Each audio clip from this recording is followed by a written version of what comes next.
Is that what, Yeah, what I think was, that's what I'm going to call that one. Yeah, and I'm just noticing that Henderson's behind now. He's behind the 34 Porsche, currently driven by Dorvac. I apologies if I butchered that, but I've noticed that 34 Porsche, Audi, sorry, has got a little bit of front end damage. Like it looks like it's been scraped a little bit. So something we might have missed. They might have had an incident all by themselves because I'm not seeing anything in the steward sheet. So, but yeah, 787 watch is they are progressing nicely. Yeah, Tardis in the number 991, as we've just seen Heilman actually get up the position in into P6 on the leaderboard on the left hand side there. Tardis in the 991 up in fourth right now, trying to close it down on Lipgren. It looks like the top five starting to break away from the rest of the pack, which top five will be very happy with. The rest of the pack won't be, because Heilman will be wanting to keep his nose clean, getting it right on at the back of the 17. Hopefully the 17 will push ahead, and we're just seeing that fight back there for 6th place position, which Heilman is currently leading the train. You can just see that in the background as we see Tardis in the 991. And let's have a look at the replay of the little incident onto the 24 by 17. This is going to be the rejoin from that 24 car, driven by Fisher, I believe. We're going to get enough of it. Oh yes. Oh, that's where the that's where the Audi, yes, which I was just pointing out, the 34. So that explains where they got the damage for. So that was nearly the 787 caught up in that as well. So right behind that. So yeah. That was lucky, wasn't it, really? Oh, yeah, it's kind of like in the right place at the wrong time kind of thing. You know, Hendrickson managing to keep just one car back from where he didn't want to be, basically. But yeah, Clyde Banney currently closing it down onto Patterson. It looks like that fight for 6th or 7th places start to grow a little astray a little bit. But I reckon Hendrickson's going to start pushing this pack up. He's already up into 11th. We're just seeing him change it on the left-hand side there. Up into 11th, of course, Hendrickson. He's going to be looking to close down onto the 28 car. We're starting to see those penalties come in from the first few laps. Yeah, so, yeah, the stewards have had a couple of incidents to look at. A couple of no further actions. And there is a penalty coming in. We'll wait for race control to announce that, and the stewards, I think, have been a little bit, I don't know, a little bit lenient on car 24 for that rejoin, but that's my opinion. Interesting rejoin. Yeah, looks like they're going to get a final warning anyway. So anything else, they'll be in trouble. But fair enough. Yeah, personally, I probably would have said, that's a penalty. But that's just me. And we can see, there we go, car 17. With a 15-second penalty. That's for contact. The one that we saw, 24, yeah. We saw the Porsche, yeah. So Hendrickson here actually fighting P10 right now, and there we go. The number 17 getting that 15-second penalty that we could just see on the screen. But we're currently seeing Hendrickson, who was the pole sitter, behind Wojciech Dvorak, I believe that's how you say his name, in the team Shazoo number 34 Audi. And it's interesting that Hendrickson can't get past. I mean, he's doing 1.5 second lap times that are quicker, but it'd be interesting to see whether Hendrickson can make that move up the inside. And there we go. There's that final one that you were reading out before, Paul, for the number 24 for that unsafe rejoin. I mean, I suppose it's kind of very hard to rejoin the track from there. It's very blind. I mean, I know you've got a track map, but he came out and then he realised, oh wait, hang on, no, and then came back a little bit. Yeah, so, no, yeah, that's a fair point. I can understand both arguments, but anyways, Clyde Banney in the Sim Sport Racing International number 21 car. Can he close it down onto Patterson, keep that train rolling down this track before Hendrickson catches up? And I've just seen a yellow card. We're not in football. Yellow flag in the number 71 Audi in 14th place position, so managed to get themselves. Looks like they've got themselves back on track, but hopefully we'll have a replay of what occurred there. I don't think they've had. Well, the steward's sheet seems to reckon they were near a car, so it might be there's contact, but the stewards will have to look at that because the the mechanism just reports that if there's 2 cars nearby and there's a spin, so they'll need to go back and actually look at that to see if there actually is any contact. But going back to your point about Hendrickson being able to get past the 34, at one point he was right on the back of the Audi and then kind of around the part of the track, and now he's 6 seconds back from P11, so something's clearly happened. Hold on, no, he's got past 34. Sorry, I think the app hasn't updated yet, so the timing. So that's what it is. He's now 6 seconds behind the car ahead. That we're seeing on the screen, so that's the number 3 or 2 that we're actually seeing on the screen. You can just see him in the background there. So that's Hendrickson in the background, just coming around through the final corner. There he is on the screen. But yes, we just saw a nice little fight between the 21 and the 3 or 2. The Sean Clark Racing, you know, he's doing better at this race. It had a few moments last race that didn't go too well for it, but you know, he's looking pretty racy, that number 3 or 2, that bright yellow and bright blue car. But William Hendrickson, you know, he's got 6 seconds to gain onto 9th place, so he's got a bit of moving to do. Yeah, I mean, at the moment, Henderson's kind of amongst the traffic, so not really getting a full representation of their actual speed. So here we're going to have a replay coming in right now. So I believe this might be that incident. Ooh, you see, I couldn't tell if that was really late on the brakes or really early in the brakes in the car ahead there. It's a bit strange from that angle, but yeah, that's likely why that car was involved in that yellow flag there. Yeah, so I'd imagine then that'll be a penalty for the 22, because I believe it was the 69 that was facing the wrong way. Interestingly, the gaps up ahead have kind of spread out a little bit, haven't they? So Jay's kind of running away with it with a 2.5 second gap. Lipka 1.5 further back. Junakovikas, I don't know, 2.2 back. Isenko 4.2, and then we've got a P8 as we're looking at the moment. P8, P9, looking close with Hendrickson going to try and get onto the back of that. He's already closed up a couple of seconds. So yes, fastest lap of race again, 126.4. It won't be too long. So you must know that's happening. I mean, as a team, you're like, oh, that's 787, right? And I'm guessing, as a team, you're going to go. If you were in that position, you'd be telling your guy in the driver's seat, like, don't fight that car, potentially, because they're just in a different, maybe in a different league. I don't know. Yes and no. I mean, I don't know. You can go, well, no, you don't really need to fight him because he's 2 seconds quicker than us or 1 second quicker than us. But you can also go, well, we're not in. It depends if it's going to slow you down. As you see, Zach Patterson trying to keep hold of that position, but trying to the inside line to defend it. But that BMW just went, nah, I'm just going to right you around the outside then. And it looks like Narola might actually look to get past Patterson as well. That was Banny that's already got past. Now Zach Patterson found himself in the middle of the train rather than leading the train, not conducting that train anymore. And that BMW getting a good run out of that corner. But Zach Patterson, I think he's going to hold on to fight another day as we just come around into the first corner for what will be now the 11th time, I believe. You need the Jaws music, don't you? Because you can just see in the background Hendrickson kind of catch up. While you were talking there a moment ago, on screen came a announcement of 15-second penalty for car 22 for contact and spinning car 71. So, so there, what we'd expect.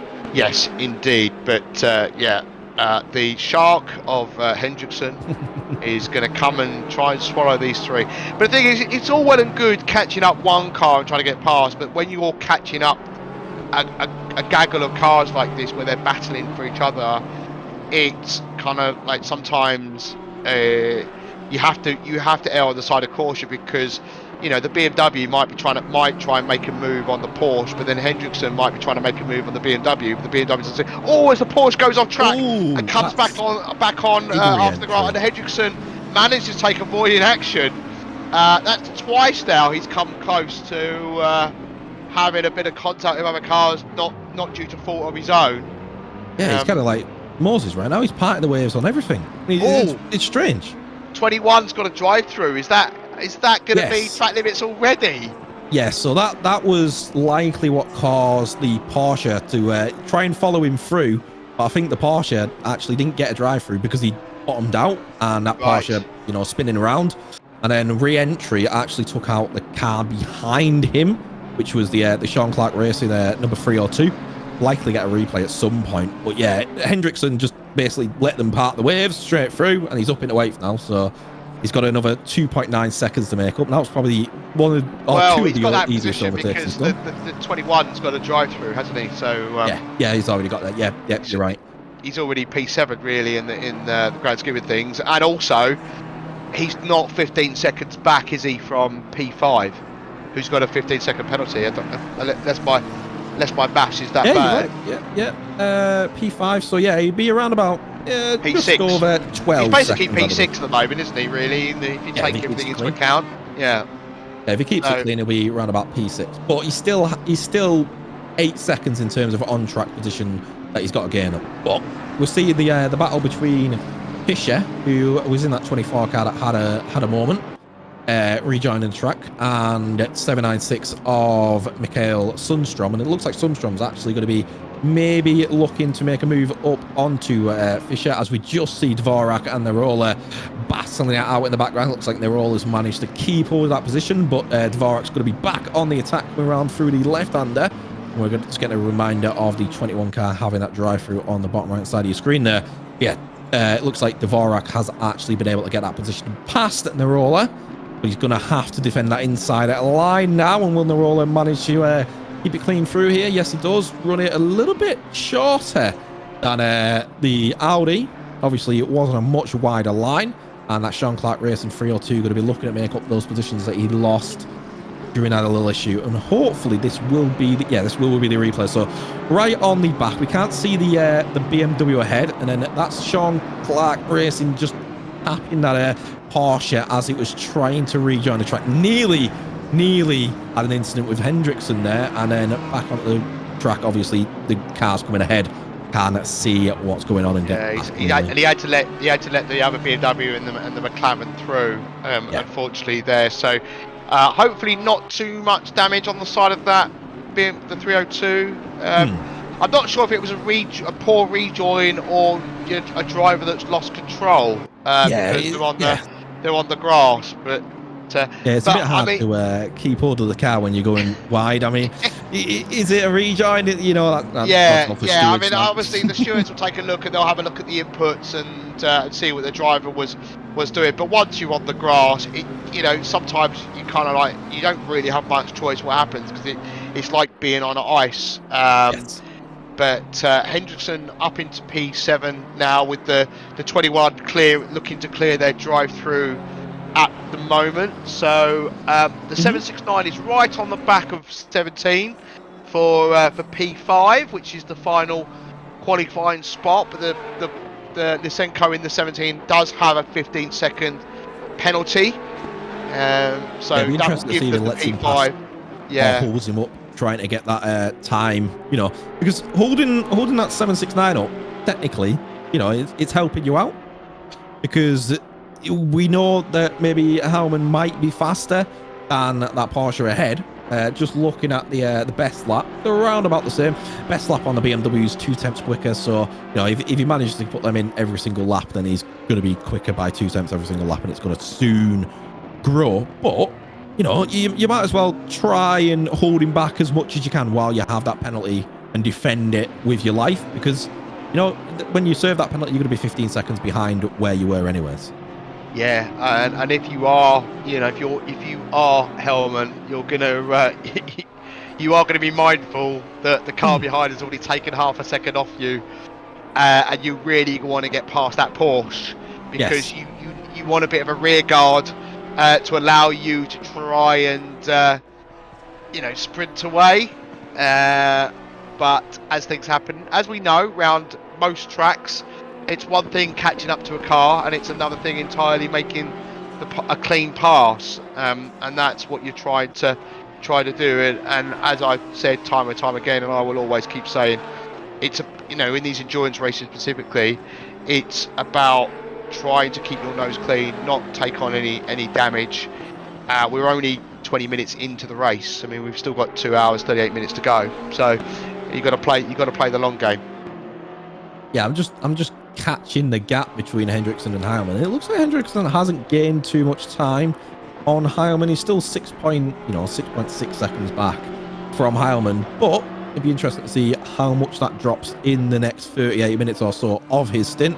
So obviously a different driver will be in that car, because all these drivers have to have a hour-long stint. It's around about 65 minutes, we reckon, in terms of stint time. In terms of max stint time. Well, the last lap time for Hendrickson was a 1:26.6, and the last lap time for Hellman was a 1:27.4. So yeah, so 4/10. Yeah, there is a bit of a difference there. So I'd expect that to come down under 6 seconds, not before too long. So and here we have Dvorak on your screen in car 34. There's a yellow flag for car 17. It's just fallen back. Yeah, it's fallen back quite a bit. I think it might be first the wrong way, but yeah, there's Wojciech Dvorak currently in that Team Shazoo 34, trying to hold off, I believe that is Naira behind, and it looks like Hendrickson has gained 6th position, so that's an easy one for him. Well, hopefully we'll get a replay of what happened to 17, whether that was, I don't think, there's nothing on the steward sheet. We suggested contact, so I'm going to guess it's maybe being under pressure and self-inflicted. So again, we touched on it in the previous round. Sometimes it's just about showing your nose and scaring the opposition from time to time. Yeah. So yeah, that's right. Yeah, and so that may be what happened there. So hopefully they got no damage. Yeah, we saw a nice little clip of Dvorak trying to hold off Narola there. It's interesting. It's really, really interesting seeing how quick drivers are, and how much they have to make sure that they're holding off other drivers. Like Dvorak was really pushing it to try and keep that 302 behind, and currently in 10th place. It'd be interesting to see how long he can keep hold of that, because Narola is breathing down his neck at the moment, and it's gonna be a very, very strong half hour that Dvorak has to put in that 34 Audi. Here we are. Hopefully the replay here of that's the Porsche. Just go a little bit wide there and rejoin the track. That's number 17 Porsche that we were looking at not too long ago, and yeah, that's where he lost position. So yeah, just going a little bit hard, pushing it a bit too far, and it's getting to that point where you're halfway through your stint, you're seeing where you're losing and gaining positions, and you're just trying to run as much as you can. And I think that 17 just pushed a little bit too hard over outside onto the grass at Redgate, and yeah, once you get out there, it's very hard to come back, and we just saw him drop down the positions down into 7th place now. So yeah, Hendrickson's getting past, so did Heilman in the 769 there. Well, I think it's fair to say that the car that we've seen, the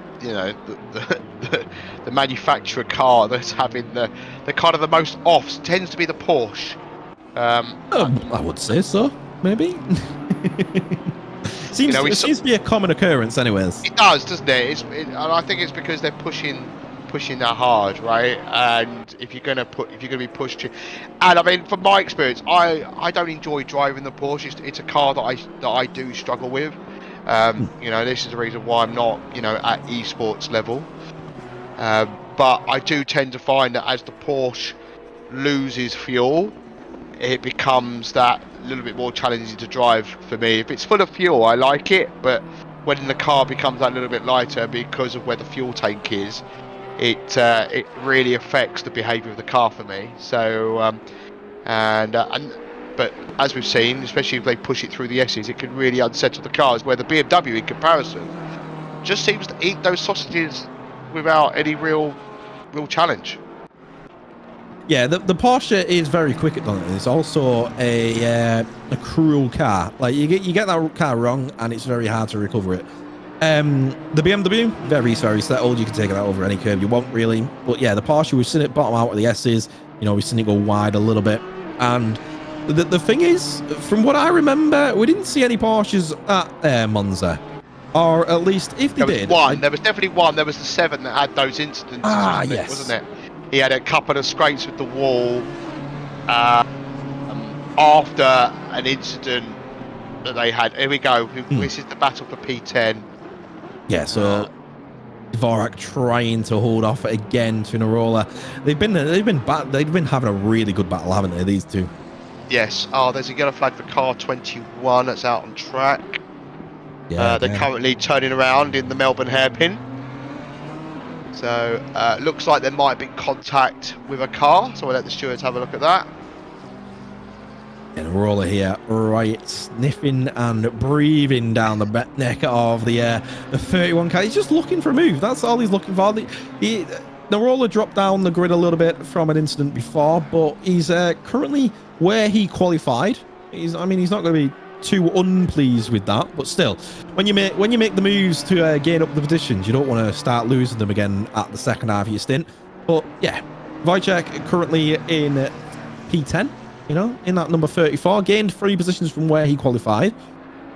And hopefully we are going to see a replay of that little incident as, yeah, here we go, into the Melbourne hairpin. And yeah, you can just see that little contact door by door. Well, to be fair, he caused that really, worse, didn't he? I mean, yeah. and then, oh, well, the follow-up Audi, but I don't know if a penalty will come in from the stewards there, because he was he made that lunge, but he was the one that lost out. So you've already, as the 34 is under pressure now from the Shaw Clark Racing 302, has got the inside line as we go down into the Melbourne hairpin. Oh, the Audi comes straight back across the nose and shuts that door. I thought there was going to be a little bit of contact, but the Audi there seems to be pretty strong and is able to defend that. And the thing is, for the 302, they're gonna be a little bit frustrated by this, because they're behind this car by what happened a couple of laps ago, where there was with the Porsche going off track. So they'll feel a little bit hard done by now. They're stuck behind what appears to be a slower car, but they just haven't got enough overdrive to get past. And as we said during qualifying, it's tough to overtake here. And that's where sometimes it's kind of like, right, I mean, we've got 31 minutes of this stint remaining. Do you try the undercut to get past this Audi and to try and enable you to chase down P9? Because you're 8.5, you're nearly 9 seconds back now. And to be fair, the P8 isn't really going much faster than these guys. So, I mean, unfortunately, they are doing 128s, these two, at the moment, as where the cars ahead are doing 127s. It's not a huge difference, but it's enough to have constant gains. So yeah. So here we are then. This battle is the closest battle out on track at the moment. And for those of you who are just joining us, this is the second qualifier for the Simracing.gp Professional Trophy. The final round to take place at the Simracing Expo in December. So the top 5 here will join the Pro Esports ranks for the next following rounds. And this is a 3-hour endurance race, but the races follow will be 6 hours. And as I said, this is one of the closest battles out on track. I can see a battle developing for P8 as well, which I think might be on our right hand side now. Yeah, that's definitely Sundstrom in the 796, who's chasing down Fisher in the 24 BMW. As we just scroll under the 2.5 hour mark, and that 302 is going to be a little bit frustrated. I do feel for them, because by no fault of their own are they stuck behind that 34, and it's holding up their pace, because as I say, they're doing low 128s, and the cars ahead are doing kind of mid to high 127s, and the 302 has managed that kind of pace, but so has the 34. But at the moment they're unable to find that pace, and as they go through the S's, the BMW is just not close enough this time, I think, to make a move. Unfortunately, has been close to the previous laps but not been able to make it stick. So it's about trying to understand where you're stronger at this opportunity and work those out and strategize. And as I touched in round 1, I mean, I find personally that if you're faster a certain part of the track than another car in a certain set of corners, you can sometimes compromise yourself being the chasing car.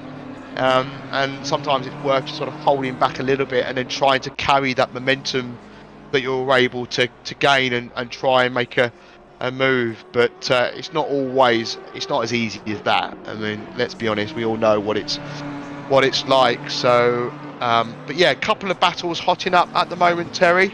It's kind of settled down for the moment, hasn't it, the race?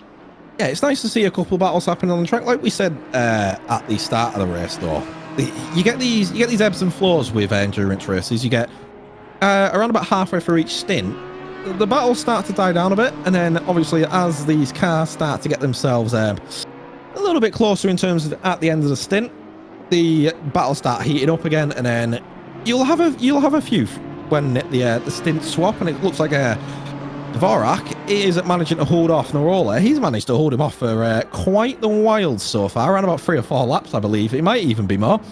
But Fischer up into 8th place, holding off Sundstrom.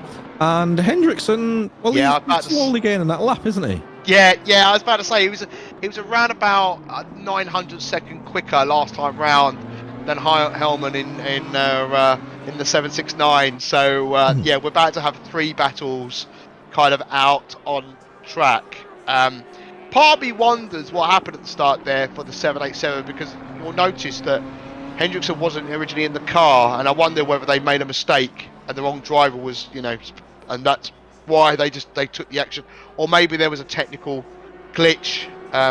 Maybe that will come out following the end of the event. But yeah, I keep feeling sorry for the Sean Clark Racing team. Because it's clear they've got the pace, but it's just trying to get that, without ruin both of your races, and setting yourself back, because as the Audi runs wide, and I thought I was going to get him a sniff. He's taken a slightly different line there as well. Outside here, though. This is going to be interesting, because obviously Dvorak taking up that inside line is going to be a bit slower, and now that Sean Clark Racing right on the back. Literally, he might as well be up his bumper right now, and into the S's the go. This is probably the best solution for the 302.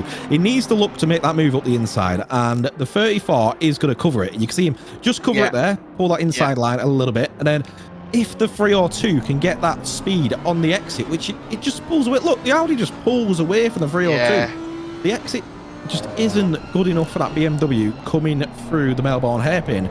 Now on to the final corner of the circuit, Goodhards. And, the Audi pulls away again. So, yeah, I think that BMW, the best move it's going to look for is a move on entry, because it looks really, really slow on exit. Yeah. Compared to the Audi. And like I said before, this is probably an opportunity, because you are the following car when it comes towards the end of the stint. It's like getting the pits, because you've clearly got more pace. If the next driver's, of similar pace, as the Audi again runs a little bit wide there, touching the grass, and to be fair, so does the 302. We can see that Hendrickson's right on the bumper of P5 now as well. So I'd imagine that's going to be a move that's coming up. I don't think that's going to stick around for long, especially with the amount that Hendrickson's been gaining on that 769. But if the 787 gets into that position, that's P5. That's a qualifying position. Yeah, I mean, you can kind of settle for that there, because at the end of the day, that's what people are here for, is the top 5 positions. But I said that last time round, but then people were battling for every single position at the end of the race, and I was like, well, I would just quite happily sit here personally, because I'm not a risk taker. I'm risk adverse. I always have been. Maybe that's why I'll never make it as an esports driver. That's why commentary is my thing. So that sometimes separates the greats from the goods, doesn't it? Really? Exactly that. How much risk do you want to take? Look at that. Hendrickson's having a. I didn't know if to take that as an insult or. No. I'm just saying. I'm messing with you, too. I'm messing with you.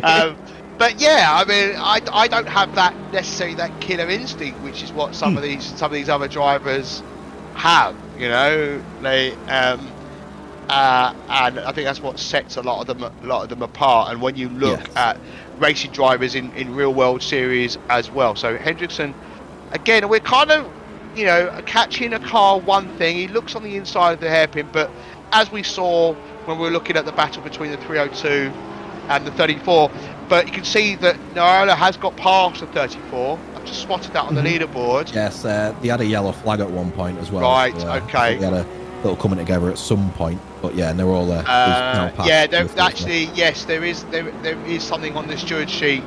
There is going to be, I think, a warning incoming for 302 by the looks of it. But yeah, well, hopefully we'll get a replay of that shortly. But yeah, again, you know, showing that one thing to catch a car, a little bit different when it comes to actually overtaking. And as before, when Hendrickson was behind, I think it might have been the 34 Audi a few laps ago, was right on the back of it, and then suddenly just sort of dropped off a little bit. Not sure why that is. Might be just like trying to relax the arms a little bit, because you sometimes can tense up when you're really pushing hard. Yes, yeah, that's right. Yeah. Well, the thing is, Hendrickson's what, 6 tenths quicker than the guy ahead. He knows that. He knows that on his best lap, Hendrickson 6 tenths quicker. The issue is, a lot of that time is gained from getting on the throttle early. And we're about to see that incident between the 302 and the 34. This will be likely where the 302 gets that position. So we're around the outside, 34 on the inside, going into the yeah, I was just about to talk about this exact thing. So you get on the throttle earlier, and the car ahead can't. So you've got the two issues of, you know, Hendrickson knows when he can get on that throttle early, and he looks like he has managed to get himself up in a 5th place position here. But because of that car ahead, you can't put the throttle down, because you're just going to drive into the back of it, like we just saw with the 302 and the 34 there. And looks like the M4 better than the M6. At least Hendrickson's better than Heilmann in terms of pace right now. But yeah, so the M6 dropping down outside of the qualifying right now. That's interesting. Hopefully he'll look to make some moves and keep it all right on the back of that number 5, and just maybe find some places where he can gain some time in that M6. Yeah, I mean, even though they're currently now falling down to P6, I mean, the gaps we're talking about are not out of sight, are they? I mean, no. And as we near the pit stops, I mean, I think we saw last race, I think we saw one stop and go for speed in the pits last time out. Through as well, I remember that. Yeah, we saw those from the track limits. Yeah, so that might come into play as the race goes on. We don't know how many, as the commentators, we don't know how many track limits you know, each team has. As we currently look at the Pulse Sim Sport 24 being hunted down by the one of the 2 McLarens out on track, the 796.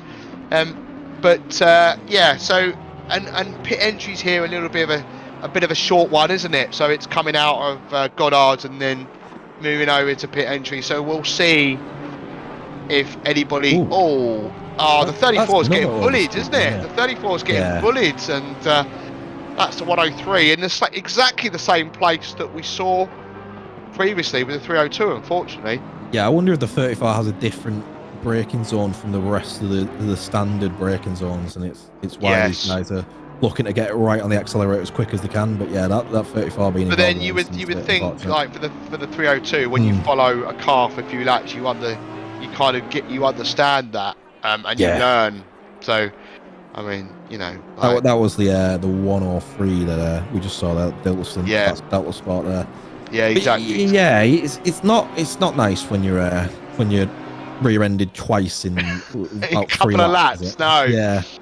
Yeah, that's a little bit demoralising. I think we've lost a team. I don't know which team we've lost since this event started, but there's 15 runners left, and also I noticed we did lose one in qualifying. So here we go. Here's the replay of the poor 34 getting punted by the 103 Porsche, and it's very much a replay of what we saw before. Oh, I tell you what, that was very lucky there, because they nearly. Oh yeah, I mean, just. I mean, how close was that to a further clipping with the following the 69 Audi there? Piwoski is driving, so that car's trying to catch the Porsche ahead. So 2 hours 18 minutes left, and we are, Terry, nearing the first pit stop window. Yeah, that's right. So usually we'd expect it after 65 minutes in the race, so around about 20 to 25 minutes is usually when we'd see the first stints come in, and we're seeing a lot of these teams will have penalties, so that will shuffle that order about a bit. And I'm just seeing right now that at the front of the pack, Anke currently 1/10 behind the number 28. That 911 is making moves. We haven't even seen it. Yeah, we are up. Well, I've been monitoring the gaps, and I haven't realised that Anke has closed down that much. Wow. And I'm just looking, and Shea seems about a second, maybe 2 seconds slower this lap. Maybe he had a little bit of an issue, and that allowed for Anke to actually close down that gap. But this is going to be favourable for Hendrickson, because he's currently 3.5 seconds behind the 991. We'll be looking to make that gap up. But yeah, I'm just looking at the gap times. It looks like Shea actually, no, that's just standard time loss. So Anke really putting the pedal to the metal, so to say, in the 911. I mean, there wasn't much difference last time round. I mean, Shea did a 1:27.3, and then Arke did a 1:27.2, but Hendrickson's doing 1:26s. Yes, yeah. You know, like it's like another level. And you know, they shouldn't be here today. They should have made the qualified previous round, but you know, yeah, racing is racing, and they got caught up with some mayhem at the start. So, but yeah, I mean that gap between P1 and P2 was around about 4 or 5 seconds, I swear, a few laps ago. So yeah, I'm sure as well. I'm gonna see if I can check the gaps that have actually come in. But yeah, it's interesting to see Anke right on the back of Shea as we come to the end of his stint. I mean, yeah, as you said, Hendrickson, you know, doing 1:26.9s. He's 3 tenths rather quicker, and we do see a final warning for contact with 34 handed out to that 302 car. So that'll be the one where Dvorak got that incident in the S's, I imagine. Yeah. And yeah, that 302 car picking up a final warning for that. It'll be interesting to see if the 103 gets a penalty in similar fashion. Well, there is a penalty for 103 on the screen, so 15 seconds for contact with 34. So yeah, that'll be that then. There you go. Yeah. There, that's a 15 seconds. It's almost like I can see what was coming. Yes, yes, indeed. But I can also see that the stewards have had an incident are looking at an incident between 22 and 787 at the moment as well. 787 is the Hendrickson car, so I'd imagine that's why you know, a lapped car, but it looks like it's going to go down as a racing incident. So it doesn't look like it's going to be a penalty for Hendrickson. So yeah, so it's nice to see that we've got now 3 battles. We had 2 battles for a little while. We've now got 3 battles. We've got a battle for the lead starting to emerge between Anke and Shea, and then Heilman in 6th place, currently 22 seconds behind the leader in that 769 car, penalty free. So it's going to be, you know, he's going to be actually battling onto Hendrickson, but that 769, that M6 hasn't lost out on that fight onto P5, but P4 has just had a little off. I'm seeing that because there's a big yellow flag being waved for the number 991 in the Porsche again. I mean, I'm not saying that there's a plot against Porsches, but it seems to be Porsches that are having the yellow flags more often than not. Yes, there does. You know, well, honestly, we're not anti-Porsche, so please don't take it that we are. You know, I'm a big fan of how they sound, but there does seem to be some stability issues. And what's interesting is we're being told that the 911 Porsche, or sorry, the 991 lost it on the grass. But what is interesting is the 769 is sticking with the 787. Have you noticed that? Yeah, I was just saying that before that 991 went off. Heilman is keeping up with Hendrickson. Now, Hendrickson's only 1 second behind P4. So Heilman, if he follows him, you know, he might actually be able to claim back that 5th place qualifying position. And it's going to be the 991 that's going to be in 6th place. And he's going to be after claw back the position.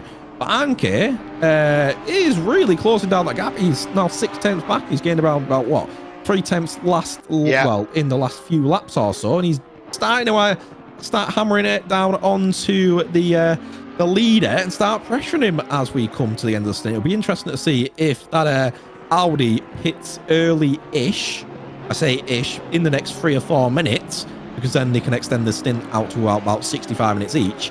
Because I wonder if it's a tyre drop-off, maybe tyre degradation Yeah, on that car. I would often say that around about the 45-minute mark tends to be where I find the tyres can sometimes drop off, but they also, I find, sometimes then come back to me a little bit as well. So Yes.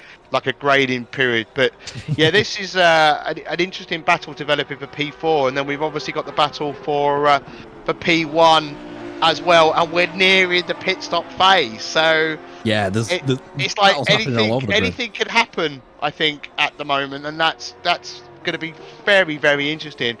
And it just shows you that, again, like this race, you just don't know what it's going to throw up at you, and like you got one Porsche in the 991, and then we're looking at the 911 Porsche, and you've got 2 tails completely opposite, where one's right on the charge and challenging for the lead, and you've got the other one who's probably very, very nervous right now because they've just had a moment and it's going to play on their mind, and they've got 2 BMWs hunting them down. Yeah, I mean, like you were saying, this BMW hunting the 991 down is, especially when it was the guy who was on pole.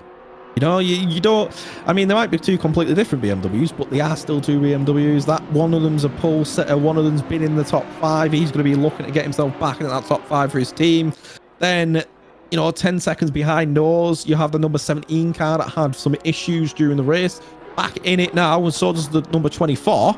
The battles are starting to, as we were saying, at the end of the stint, start to group themselves back up together. And it looks like Sundstrom down in 8th, well, was 9th, now up into 8th. Sundstrom managed to get past the number 24 car for that 8th place position. So they're starting to work the way up the grid now that they're coming to the end of the stint. So it'll be interesting to see what the pace of the next driver that gets in the car is, and seeing if they can close down the gap. And I think that on the right-hand side there is the Porsche of the 991 ahead, and then we're seeing on the left-hand side the battle for first place. So that's the battle for the basically the top 2 or the last 2 spots in the qualifying on the right, and then the battle for the lead in the front.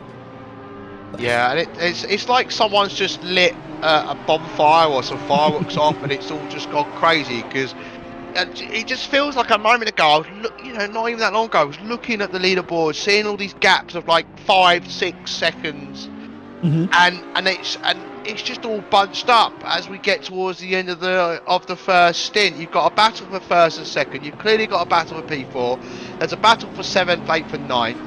And then there's a battle for 11th, 12th, and 13th. And it's just like we haven't got enough feeds to show it all. There's just a lot clearly going on. We haven't got enough screen space to put it on, are we? It's great. And it's just a great demonstration. And it's a little bit different to what we saw last week, because we kind of saw at Monza the first sort of half an hour, and then it kind of lulled for quite a considerable amount until the final sort of 40 minutes, 50 minutes of the race. So I think because Donington's a different type of layout, it's having this effect. And again, like you said a moment ago, is the Audi struggling with tyres? Have they pushed too hard at the start of the stint and taken too much life out? And I find it interesting again that Hendrickson, has been tucked up behind the back of the 991 Porsche for quite a sort of amount of time on the right hand side of your screen there, and I think Hellman is just biding his time. He's just waiting to see what happens without getting too involved. You never know under pressure through the S's that Porsche might do what we've seen from other Porsches, and this Porsche has already had a moment all by itself as well. And I've been really impressed by the stability of the Audis, as always. He goes have a look there on the inside of Shea, because I've driven the Audi, and it can be a little bit unstable itself, as we touched on last time round, which is why we didn't see many round Monza. But it looks like it's kind of a nice stable car here. So, and it's one of my favourites in particular. Yeah, it's a nice new addition to ACC. I think the Audi. It's a fresh new addition. I like it as well. I like seeing it on the grids. There's not a lot of them though. It is interesting. I think it's a hard car to make sure that it's competitive across the calendar. I think obviously here at Donington, if it's fast, you know, get it in. You can choose your car for each race, and that's exactly what these guys have done. That's why there's some guys in Porsches now that were in BMWs last week. But we're seeing, as you're saying, that these guys are starting to come together, and we're seeing Hendrickson not being able to make that move past the 991, which, considering Hendrickson's already made, you know, what, 10 positions up from where he started, 11 positions up from where he started. You know, he knows how to overtake a car. There's no doubt about that. But that 991 and Heilmann, who's right on the back of Hendrickson, just biding his time, knows he can likely get into the top 5, and the pits are coming up. Now, we saw at Monza, people lose 2 seconds in the pits. People can lose 3 seconds in the pits simply from not stopping in the correct place in that pit stall. And, you know, ACC having to move you about. The game having to move you about to get you into the correct position. And we might see some of that today. We might not. Donington's a rather short pit lane. I think you lose about 20 seconds if you do a drive-through at Donington. So it's not a major issue if you do get a drive-through. But in terms of their positioning in the pitch, yeah, you can lose 2 to 3 seconds. And, you know, Heilmann just has to hope that maybe the 991 does do so, and he'll be able to get an easy position. But we're still seeing that fight for P1. Anke and Shea. I mean, Anke doesn't want to push too much. He knows he's at the end of the stint. If he's right on the back of the number 28, his team will love him. That's really... If he overtakes them, they'll love him even more. But as long as he's right on the back of the number 28, that will be a happy team when they go into the pits from where they were at around about the halfway point in this stint. As we just see Anke have the overspeed there, and straight for the S's. The Audi actually having a bit of an issue through the S's, and it's going to be the Porsche that gets ahead on the S's. Never thought I'd say that, but there you go. Anke in that FTW Racing team in the 911. His team is going to be cheering in the pits to go on, carry on, do 10 more minutes in the car and see if you can get that gap away from Shea, because you definitely have the pace at the end of your stint here. Looks like we've got the first pit stop being done. Car 17 is in the pits, so we're likely to see a driver change at the moment. The battle for P4 is kind of cooled down a little bit for the moment. Henderson's kind of dropped off the back. He's gone into the pits now, so they're about to do. So there we go. So 991, the Porsche now has got to decide how do they react, because it's I look at the rear of that Porsche, and I think it's looking a little bit slidey. So I think they need to pit straight after. They want to try and remain ahead of Hendrickson. If they stay out, I think they'll say goodbye to P4. But that's also now going to free up Hellman a little bit as well in the 769.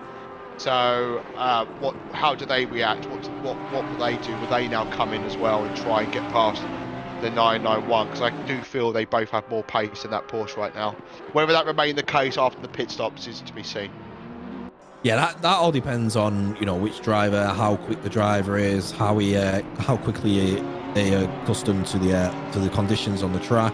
You know, there's lots of variables that go into it, but we're currently seeing a nice little battle happening for P9 as well. That's been happening for a while, and that's that 103 of Zach Patterson that managed to get it past the 34 car of the Vorak. But yeah, we're still seeing the leader stay out, and as you were saying, the number 769 there actually is Zach Patterson, VR driver. There you go, there he is in that VR rig, in that 103 Porsche. I don't know why he's on his hand though. Are they gloves or... Yeah, I think they're gloves. Okay. I thought they were like controllers. I was really confused for a second.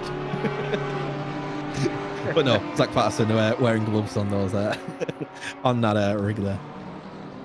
Yeah, VR. I mean, I've raced in VR. I've done endurance races in VR, and it'd be quite hot and sweaty. You can see him working the wheel there. Oh, he's got on. Oh. We saw that wheel spin around in real time there. Oh, I think, yeah, that's a That's the end of that then.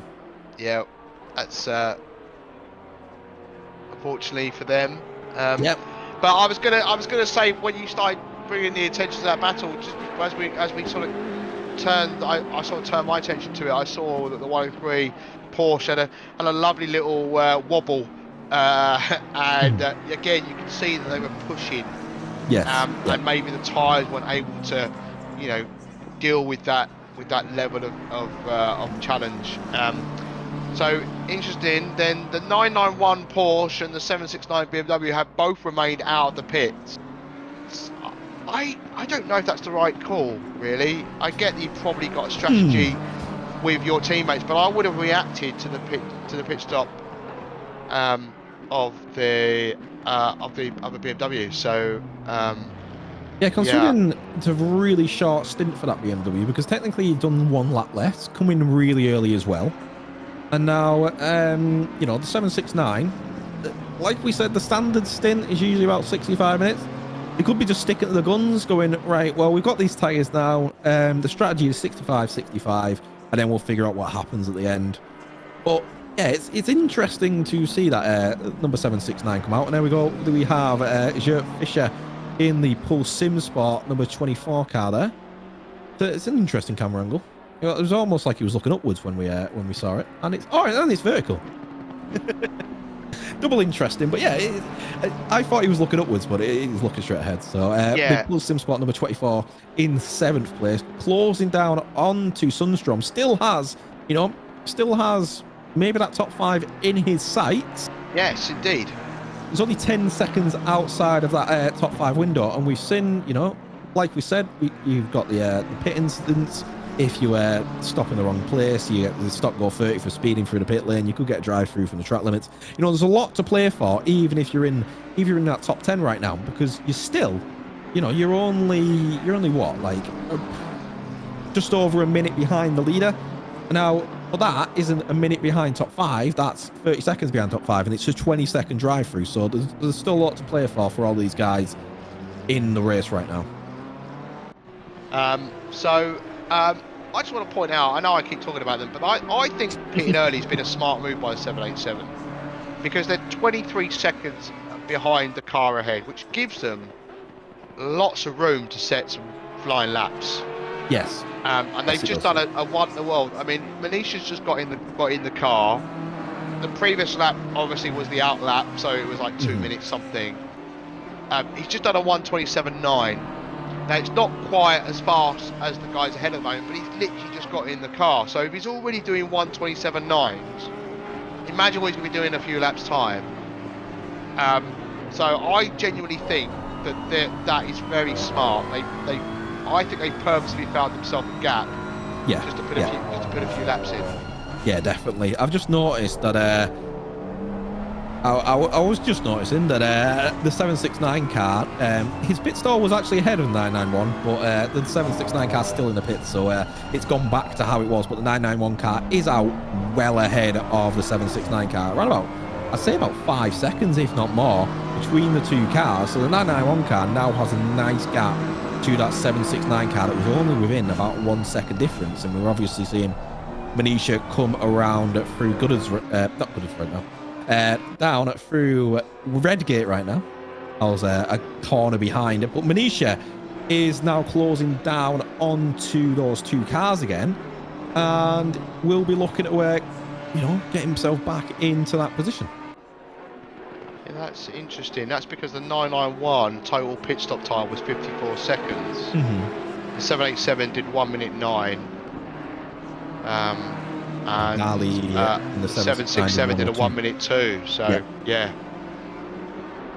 it's interesting to see the length of the actual change, because I would have said that maybe the 787 fixed some damage, but I still see some damage on that front end of that car. So yeah, but it never really. I don't think I don't think aesthetically, I don't think it really makes a huge difference once you've repaired any particular damage. And I know they've obviously had a bit of contact. We can see here behind the leader, there's a Anke still in the race. Yep, 2 seconds back is Shane. I think he's just having a having a tussle with the RCI Esports. Is that the RCI Esports Yeah, I blue think so. BMW Yeah, behind? yeah. So Then Shay's we now in just the see, pits. yep, So Shay into the pits there, yep. So this will be interesting to see how long they are stopped for. But yeah, I was a little bit disappointed actually. The 787 has not been able to make more progress. But I believe we've got some highlights incoming now, Yes, Terry. from the first hour. Let's see if we can spot the cars. Let's see if we can remember what happened in that hour, because it was an action-packed hour. It was an absolutely action-packed hour, wasn't it? Yes. Paul? There was Yeah, it was. And action last happening time out, we were everywhere like, I oh remember yeah, that there. was the car 7. That was yeah. And we were talking during the week. I was like, yeah, I'm going to write these things down. I've done none of that. So There's been too much action not happening on learned my track. lesson from qualifying round 1 at all. But yeah, so Here we go then. it looks like Shay's out of the pits now, and the live timing will start to sort itself out. So when will the leader come in and clear their first round of pit stops? Yeah, we got. Okay, so Here we go then. Let's have a look at the highlights from the first hour. So we saw action happening up and down the track, and a couple of rejoins that maybe weren't favourable. One of them from the 24 car just here, getting a final warning for doing so. I think he knew he was in the wrong as soon as he did it though, and obviously didn't. 34 getting damage from that, unfortunately, at the front of the Audi. Yes, and here is the McLaren onto the back of one of the Audis, and we've seen braking points missed by a couple of drivers this race, but one in particular was this McLaren, who also got a stern word from the stewards. Here is the Sean Clark Racing onto the back of the, I believe it's the 103. Yes, there we go. The 103 going a little bit off track there, and on the re-entry, which was not favourable for that Sean Clark Racing, who's managed to keep his nose clean more or less since then. Here is the Porsche that went a little bit wide at the start, from the mid-stint of the race. In that number 17 has dropped back into 10th place position from the little off track that he had there. Does manage to keep himself in the race in that number 17. BMW, and one of the corners that caused a lot of action in the race, the Melbourne hairpin, and the BMW just trying to look for a move up the inside, didn't manage to get it done. Here's the Sean Clark Racing car again on the Audi. Again, just the overspeed from the BMW, trying to get through that corner as quick as possible, and a little bit of a pump coming in onto the Audi. And again, a different car, same corner, through the S's, more points for the 34 car. Yeah, it's a common occurrence through the S's there. It's just what's happened throughout this hour. And drivers trying to carry as much speed through those S's, but obviously, you know, you got cars trying to defend the inside line, and they have to go through there slower, otherwise they're just going to go straight on. So it's very difficult. It's very, very difficult. But the stewards have had the work cut out for them, and they've dished out the penalties, dished out the warnings, and hopefully for the next 2 hours, everyone will know where the S is and how to get through them. But Manisha, right on the back of the 796 of Grady. We're seeing Grady in the RCI Esports red. They don't have a lot of red on their car today, so it's a little hard to spot them out from the RCI Esports blue. Completely different cars though. Martin Grady currently in P6, looking to close it down onto P5 of Dali. And that will be the final qualifying position. But the 787, who would have started pole if he didn't start from the pit lane, currently in P7 from that early pit, isn't he, Bob? So it's RCI red versus RCI blue. Love it. And with, as you say, the 787 and Manisha just sort of watching from afar.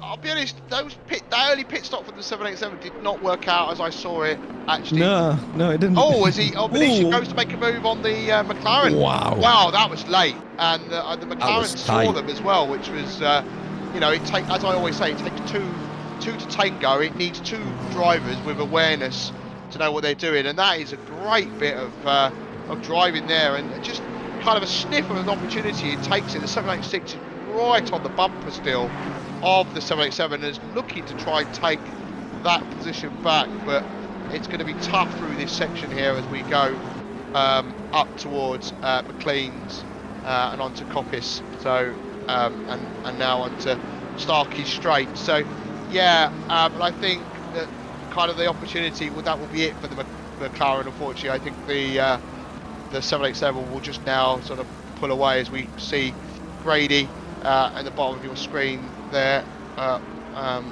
in his McLaren. So yeah, great last minute move that, wasn't it? Yeah, that was, I didn't even see that coming into in a red gate yet.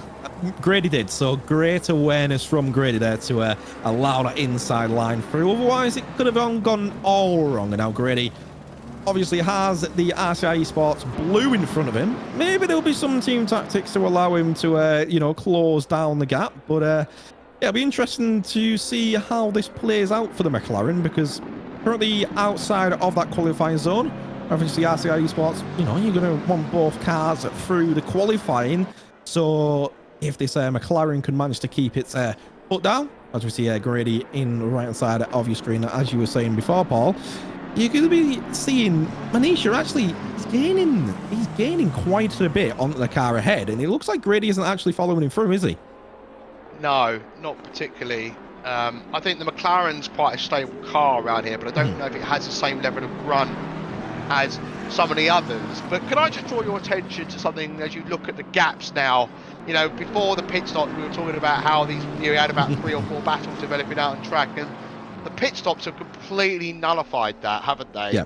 Yeah. As we're now, really the closest battle out on track is what we're looking at for the battle for the final qualifying position of P5, and Grady kind of just sort of hanging on to this battle here. Because if and when Manisha is able to get past the RCI Blue BMW, he's then 17, 18 seconds back from 4th position. The battle up ahead for P1 might hot up a little bit. I can see that Mackinnon, who's currently in the 28 Audi, last time round was a couple of attempts faster. We'll need to keep an eye on that. That gap's around about 2.5, 2.6 seconds as things stand. So yeah, I mean, it's kind of like, again, here's the lull. Let's get through it, and hopefully at some point it'll all go manic again, and it's like someone's just lit the fuse once more. Well, yeah, it's like you're saying, there is a bit of a lull, and if Manisha does get past Dali, you know, there's a 17-second difference there. But we've also seen, before Manisha got that car, we saw Hendrickson make up a lot of time onto those front 5. Now, if you're looking and saying, well, P5 is the best we're going to get if we can't close down that gap, you know, Manisha needs to get past Dali as quick as possible, and then needs to really get his foot down to start chunking away at the top of the gap, just to make sure that there is a buffer there, just in case anything goes wrong. I'm not saying there will be, but if there is, you know, Manisha wants that buffer, because then, you know, it's not coming down to the final 10 minutes of the race and you're fighting for P5. You want to be sat happy in P5 with a nice gap behind you, really, don't you? Yeah, you do, and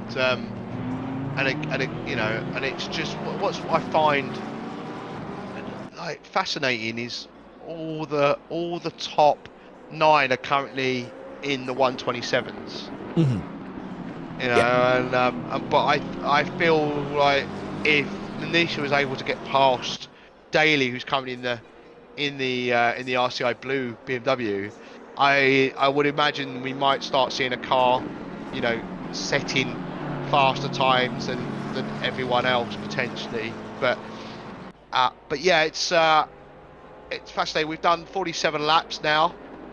We're currently on lap 48. We're an hour and 10 minutes in. We've got an hour and 49 to go. We're on the second drivers, and each driver's got 3 drivers that need to take part today.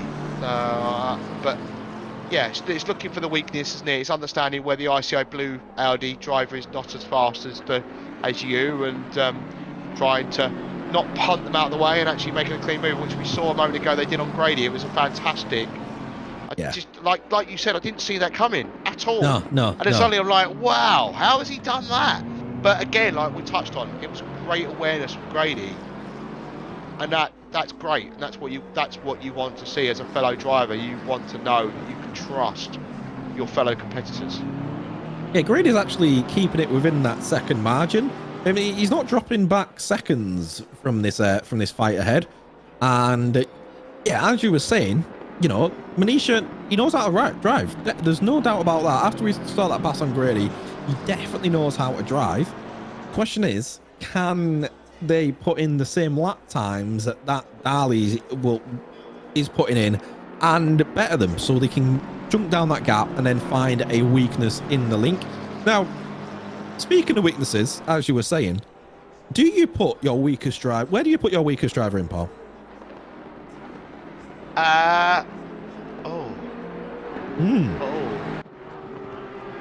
Well, generally, I mean, I touched on this last time. When I do endurance races, I'm generally the slowest driver. But right. as So I said last time, go, I normally start. Right. Okay. Because so I might not be. It's not just. I think the context. It's not just about. It's not just about pace, right? So. Yep. So your question is kind of like just based on one criteria, but no. In terms of full skill set. Yeah, so I would say, like, depends if they're strong. Like I tend to stay out of trouble, manage to take avoiding action at the start of the race, and so you've got to be in it to win it. It's kind of about, you know, our point about keeping your nose clean, not taking too many risks, etc. So I normally start. Right. And I would argue sometimes you want your fastest driver in the last stint. Yeah. So this is my thought. So usually you put your fastest driver in at the start because they'd qualify, and then, you know, they're already warmed up. They're already, as we see Haladki in that Team Shizou taking over that car, look to make the move past and get himself up into 12th. But yeah, you usually put your fastest driver in at the start to qualify, right? And it does make that move up the inside. Oof, I thought there might have been a little bit of contact there, and we just see ahead. I think that's the number 69. No, it can't be the 69 car, because that 69 car is well ahead. It might actually be the number 28 car of Mackinnon ahead, but Hladky does manage to keep that position up into 12th place as he crosses the line there. And yeah, back to my point. Usually the fastest guy goes in first because he qualifies, right? And then you obviously want a quick enough driver to be able to make up any, you know, losses in the end. So that kind of only leaves the middle in a 3-hour-long race where you've only got 3 drivers. You kind of only leaves the middle for the driver that might be the weakest link. I'm not saying the weakest links are all in the car right now. What I'm saying is that, you know, it depends on the team strategy from where you put your drivers. I know usually you'd put the fastest guy in the guy that can the race the best amongst the packs at the start of the grid, right? Because you're going to be having more chance of being around other cars. So you want the guy that's more or the person that's more experienced with driving amongst other cars.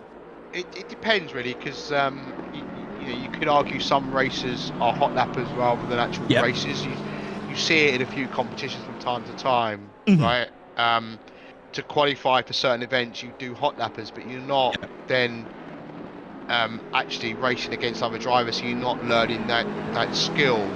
And where you have to adjust your braking and so forth. So your fastest driver, again, doesn't necessarily always mean they've got amazing racecraft. No. So, but yeah, I mean, I did an event at Zuka, and I think we put our fastest driver in first. I think I did the third and 5th stints, I think. I think it was a 12-hour race we did. So yeah, I mean, you know, like, I'm quite happy, but I also quite enjoy doing the starts. I mean, there's certain drivers I've raced with which I would never put them in at the start because I've been in a team with them, and I know that sometimes they're not risk adverse. And I tell you what, one more now with Manisha, and I thought I was going to touch the rear left quarter there of Daly and spin it round, but managed to take avoided action. Yeah, you can see that BMW bonnet flapping about a bit. Like you said, it's probably not too hampering, considering they got the best lap, and I think they've had that damage when they got the best lap because it was near the end of the stint from last time. You know, Manisha in that 787 pinning it onto the back of the 769. I mean, that's more or less where Hendrickson give him the car. Give that 787 over to Artem Manisha. So yeah, it'll be interesting to see if Artem can manage to as Daly going a little bit over on the left there. I think it's worth keeping an eye on the 991 Porsche, which we saw in the previous stint in the hands. I can't remember who was driving. Was it Karakas? No, it wasn't Karakas. Is he still in the car now? No, it was shit. No, sorry, it was Tadas. Tadas, right? Okay, so. But in the hands of Karakas, he's got quite a bit of pace. He's doing 126s last lap round. He did a 126.4, and everyone else ahead is doing 127s. So I think Karakas was one of the quicker ones at Monza. Yes, he was. Yes. So there's your answer. You put your quickest man in second. He's 7.2. The thing is, right? It's not. That question you asked, it's not as straightforward as no, it's that, not. It's right? not, is it? No, it's not. No, it's not. But because there's more elements to it. But there's more elements to it. He's bringing that gap down. I'm going to predict, like I did last race, the battle for P3 is going to hot up at the end of this stint. Yeah, I can imagine that. If Karakas can keep that car pointing forwards, you know, keep himself in the pace that he's currently doing, he's going to be right on the back of that top three. Yes. Well, at least on third place position. And the battle for P1 has kind of nullified itself a little bit, but already I can see that it's kind of flipped on its head again, because last time round Solomon lost a bit of time, did a 127.3, and Mackinnon did a 126.8. So it's come down. So it's ebb and flowing. It's we just got to keep our eyes out to see if it really starts to hot up anytime soon, and as on stream that you guys are seeing right now, the battle for P5 is the closest one out there, and I'm conscious that 787 is getting a lot of airtime right now, but they were our pole sitter. If you've only just joined us, they were our pole sitter. Something happened, they had to start from the pits, so they started P16. There are unfortunately now only 14 teams remaining, but they've made some good steady progress. They have some amazing outright pace, but as I've said time and time again, it's one thing catching a car, but it's another thing entirely making a move. Well, we know Shermatinsky was really quick at Monza as well. Yes, he was. So are they going to try for a really last minute dash to try and get themselves up? Manisha, I mean, he's been sat behind Dali for a while, hasn't been able to find a move, managed to find a great move past Grady, but you know, times currently they were more or less matching. Oh, sorry, cut across you. The gap between P3 and P4 has come down. It's now 5 seconds. Last time round, the number 1 Audi did a 128. Oh yeah, and Karakas did a 126.9. Yeah. Again, the number 1 Audi might be getting a little bit hot under the collar. Yeah, so, I think it's because you mentioned them. Yeah, Manisha taking a different line to the 769 there. That was an interesting line. We've seen Manisha take some different lines through there through the last few laps, and none of them have really worked out to close it down on the 769. But yeah, as you're saying, you know, keeping an eye out on that 4th and 3rd place fight. Karakas won't look a gift horse in the mouth, will he?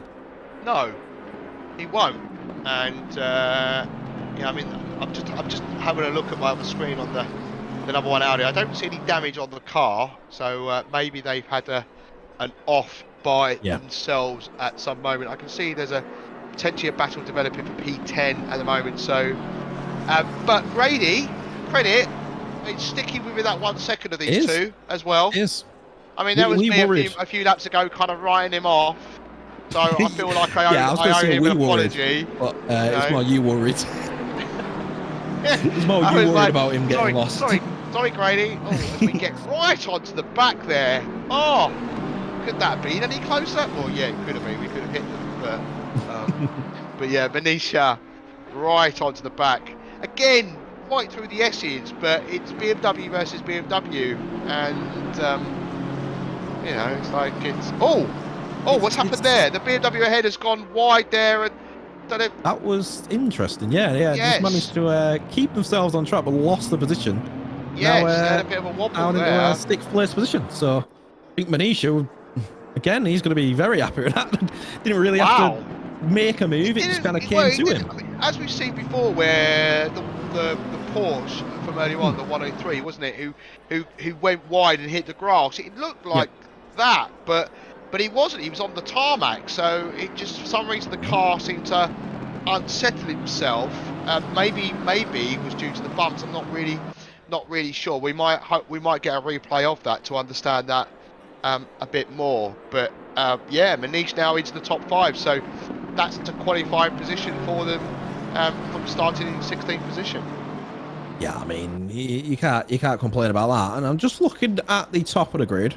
Mackinnon has started to close down the gap a little bit. Oof, that M6 closing down the gap onto the back of that M4. Dali was giving Manisha a bit of a taste of his own medicine throughout those corners. Dali in that RCI Esports number 769, right on the back of Manisha, and you're starting to see a little train starting to form because Savell in that number 24 has started to close down the gap. So this fight for the last qualifying position in this race as it is right now is starting to get very, very spicy.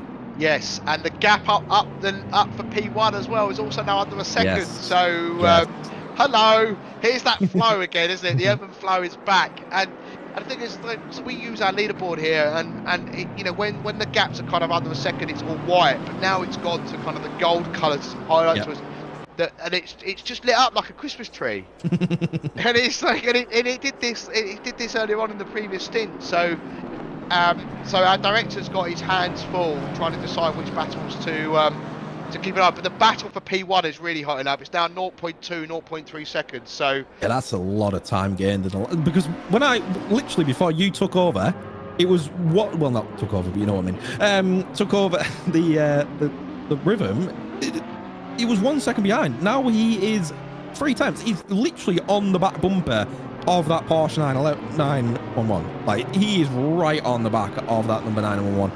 And, you know, he knows he's been able to gain the gap in the last couple of laps. So he just has to do that a couple of more times and he'll be back again. And I've just seen, as you say, Christmas trees. Dali right at the back of Manisha, but Grady is now 1.3 seconds off of that fight. And it looks like Dali actually having an issue there because he's now dropped out into 8th place position. So he's just come back off the grass. So here we go. So yeah, we're riding on board the BMW. Oh, he did touch the grass. There you go. So that was the pass of about three or 4 laps ago, where Manisha managed to get past Dali there.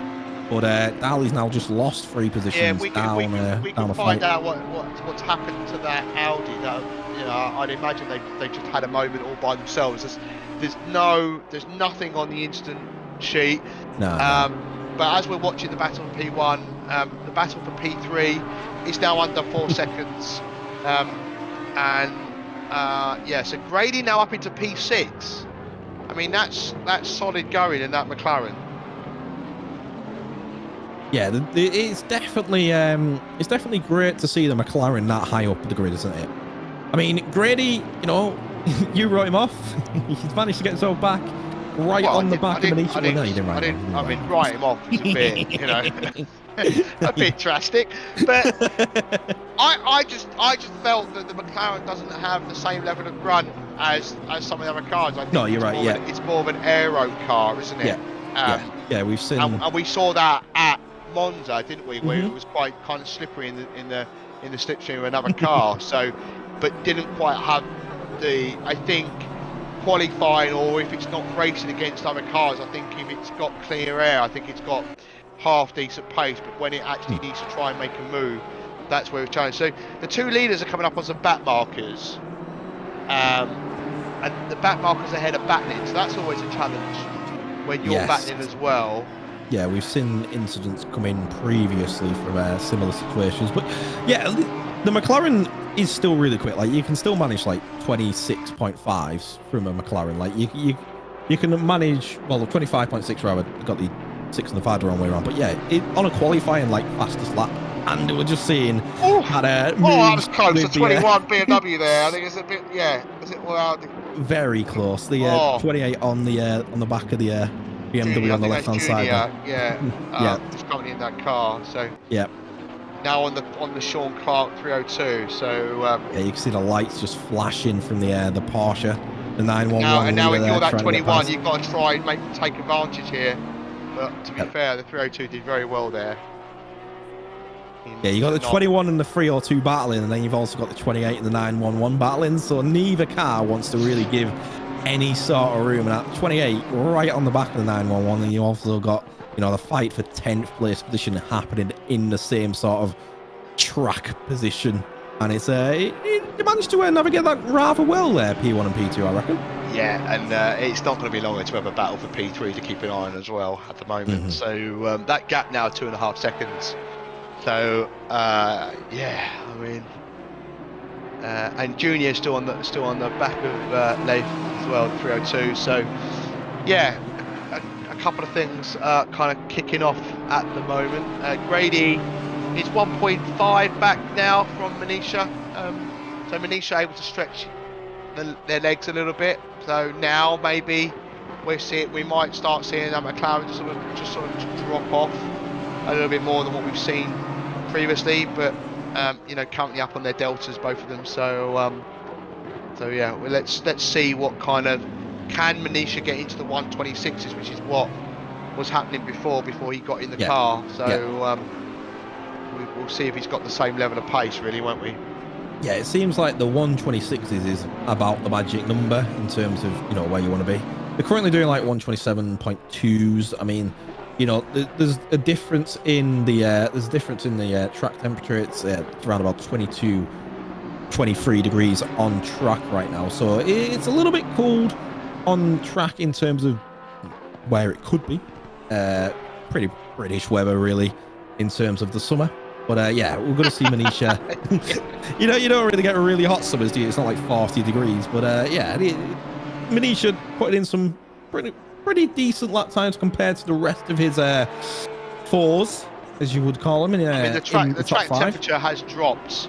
Yeah, during the last hour, I think it was about 26 degrees earlier on. So the teams would have worked that in. Oh, the 991. I'm keeping an eye on the 991 because he's trying to hunt down the number 1 Audi, and he's just had a little bit of a moment where he ran a little bit wide onto the grass. Didn't lose too much time, but that gap has kind of opened up a little bit again, and that's the risk, isn't it? Is that you push so hard, but then Donington goes and punishes you for just taking it a little bit too far.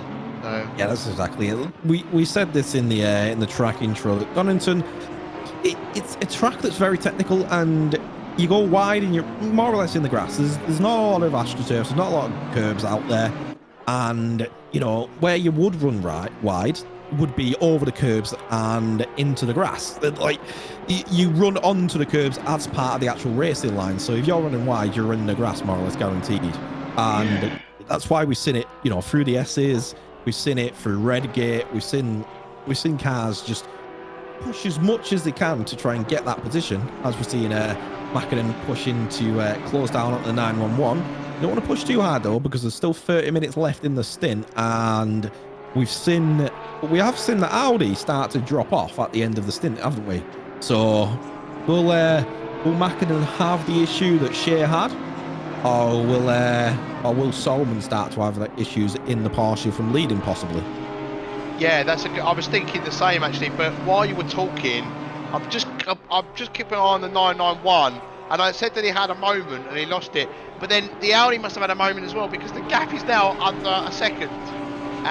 So this battle for P3, in a very short amount of time, has really hotted up, and I didn't expect it to happen this quickly, but I think it just shows you how much pace Crackers has got in that Porsche right now.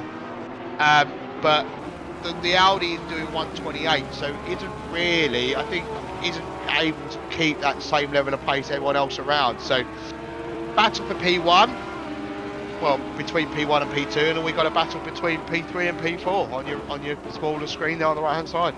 Oh, we've got battles happening all up and down the track again. It's those ebbs and flows, like you were saying. Well, ebbs and flows. You might as well put that into a little banner and scroll it across the screen how many times we say it. But yeah, Mackinnon currently sat in second, 5 tenths away, and we're seeing, as you were saying, Caracas right on the back of Filipiak in that number 1 Audi. And then, you know, Manisha's still not holding off Grady too well in 5th place position. Grady's still within at 4 tenths. So eating my words again. This is that McLaren is, I mean, you know, twice he's made me look like a fool. To be honest, credit to Grady though. He is doing a spectacular job in that McLaren, and yeah, it's capable of the pace. Just needs to you know, find out how to keep up with Manisha. It might be helping Grady being behind Manisha, because, you know, you're seeing them braking points. You're seeing where they're a little bit faster and where you're a little bit slower. And you're going, oh, well, I can brake, you know, 5 meters later here. I'll try that.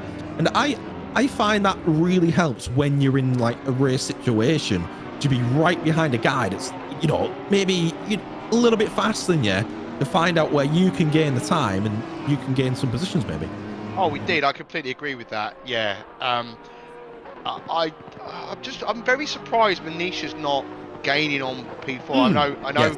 Caracas is setting some pace, but earlier on the gap that he was going to have to chase down was around about 17 seconds, and he hasn't. It's now up to 24 seconds. I know there's been a few instances since then, and actually the car that he was originally chasing down has fallen behind, but he's not making the inroads that I would have expected. I mean, he was slightly quicker last time round. So actually, I think he's chasing down P3 in retrospect, who doesn't seem to have the pace of him. Caracas is faster than Manisha right now, and the top 2 are continually just to trade lap times.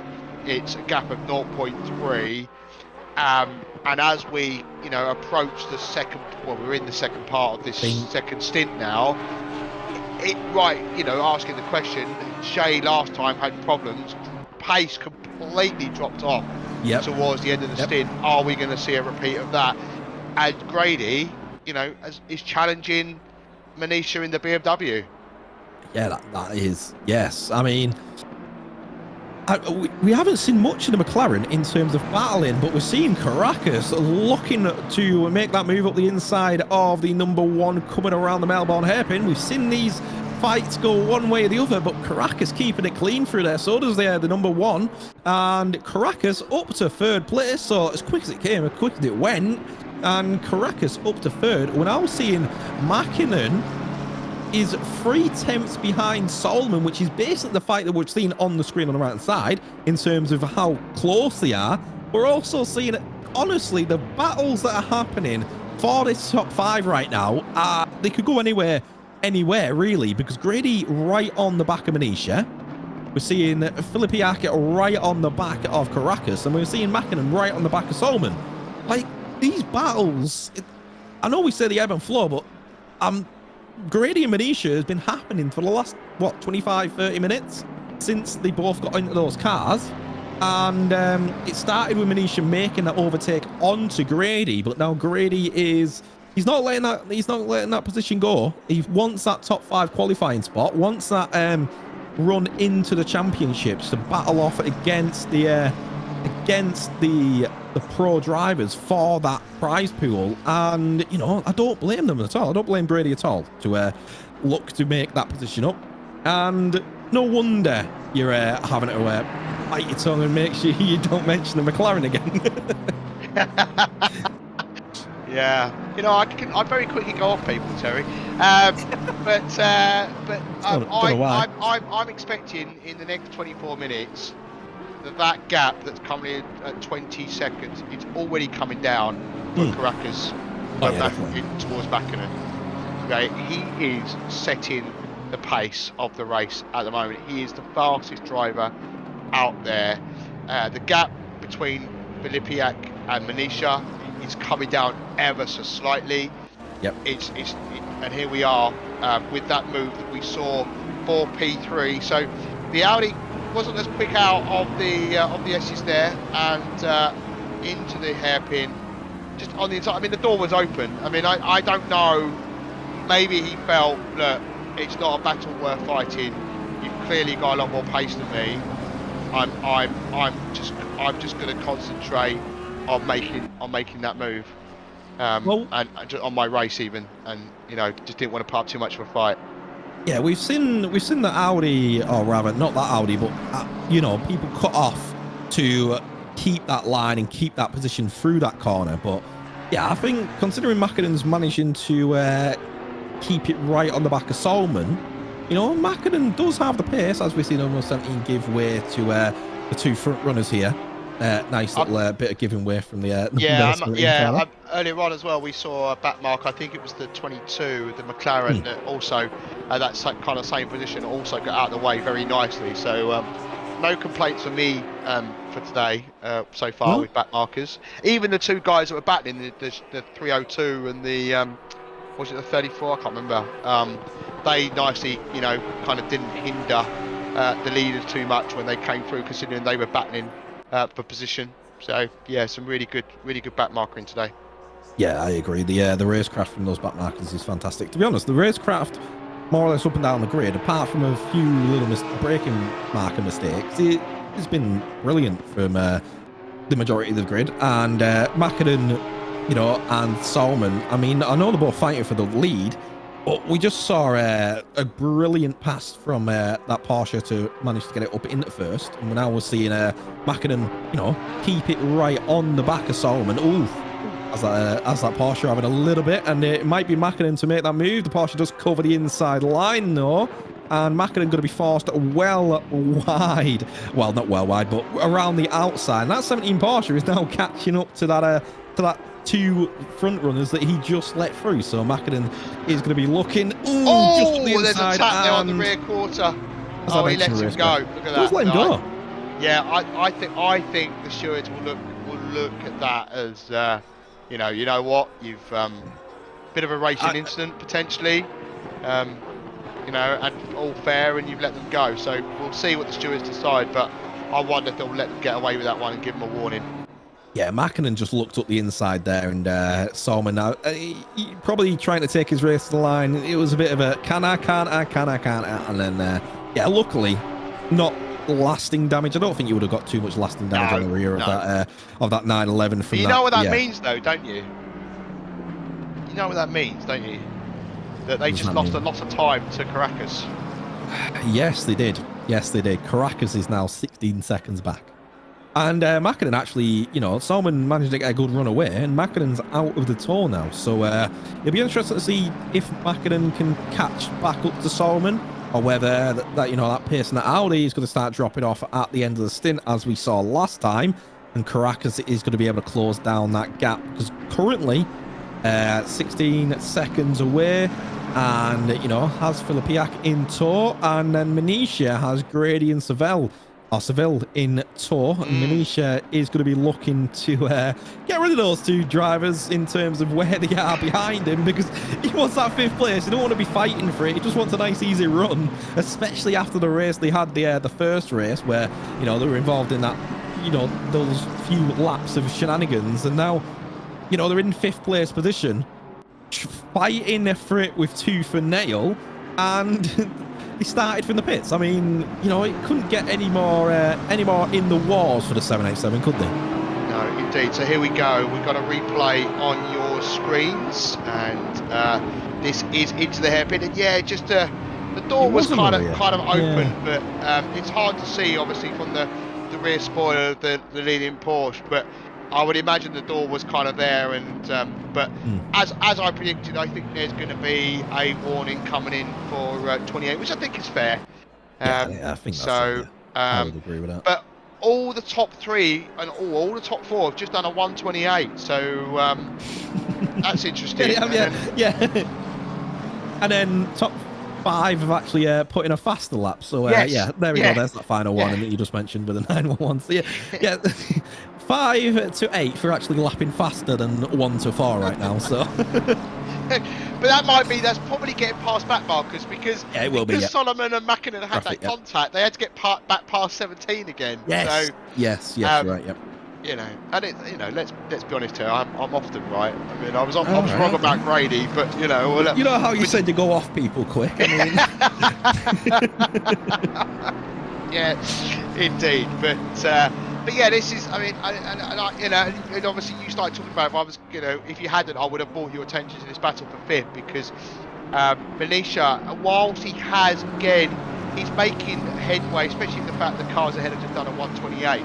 He's chipping away. He isn't able to break away from Grady. But then, what was interesting to me is Seville was bringing himself into this as well. As there's a yellow flag for car 17 at the moment. They're on the grass somewhere. losing a lot of positions down into 11th place position as we were watching Grady. Yeah, I don't think right on the back of Manisha. Yeah, so that's the Porsche we were just talking about that had to let the leaders through. Yes, it will be again. So yeah. Here we go. Here. No, that's not the Porsche. That's the 34, the 302, isn't it? Again. Yeah. So the Sean Clark. These two have got previous, haven't they? So and the 34 makes it past the 302. Yeah. So that's the sort of cut off that I was mentioning when we were talking about the 28 and the 911, where the the Audi goes a little bit wider, just cuts himself across though, and that inside line can't be then taken. But looks like 17's just got off again and just taken out one of the braking markers. I'm just keeping an eye on them. They're obviously having a bit of a bad time of it.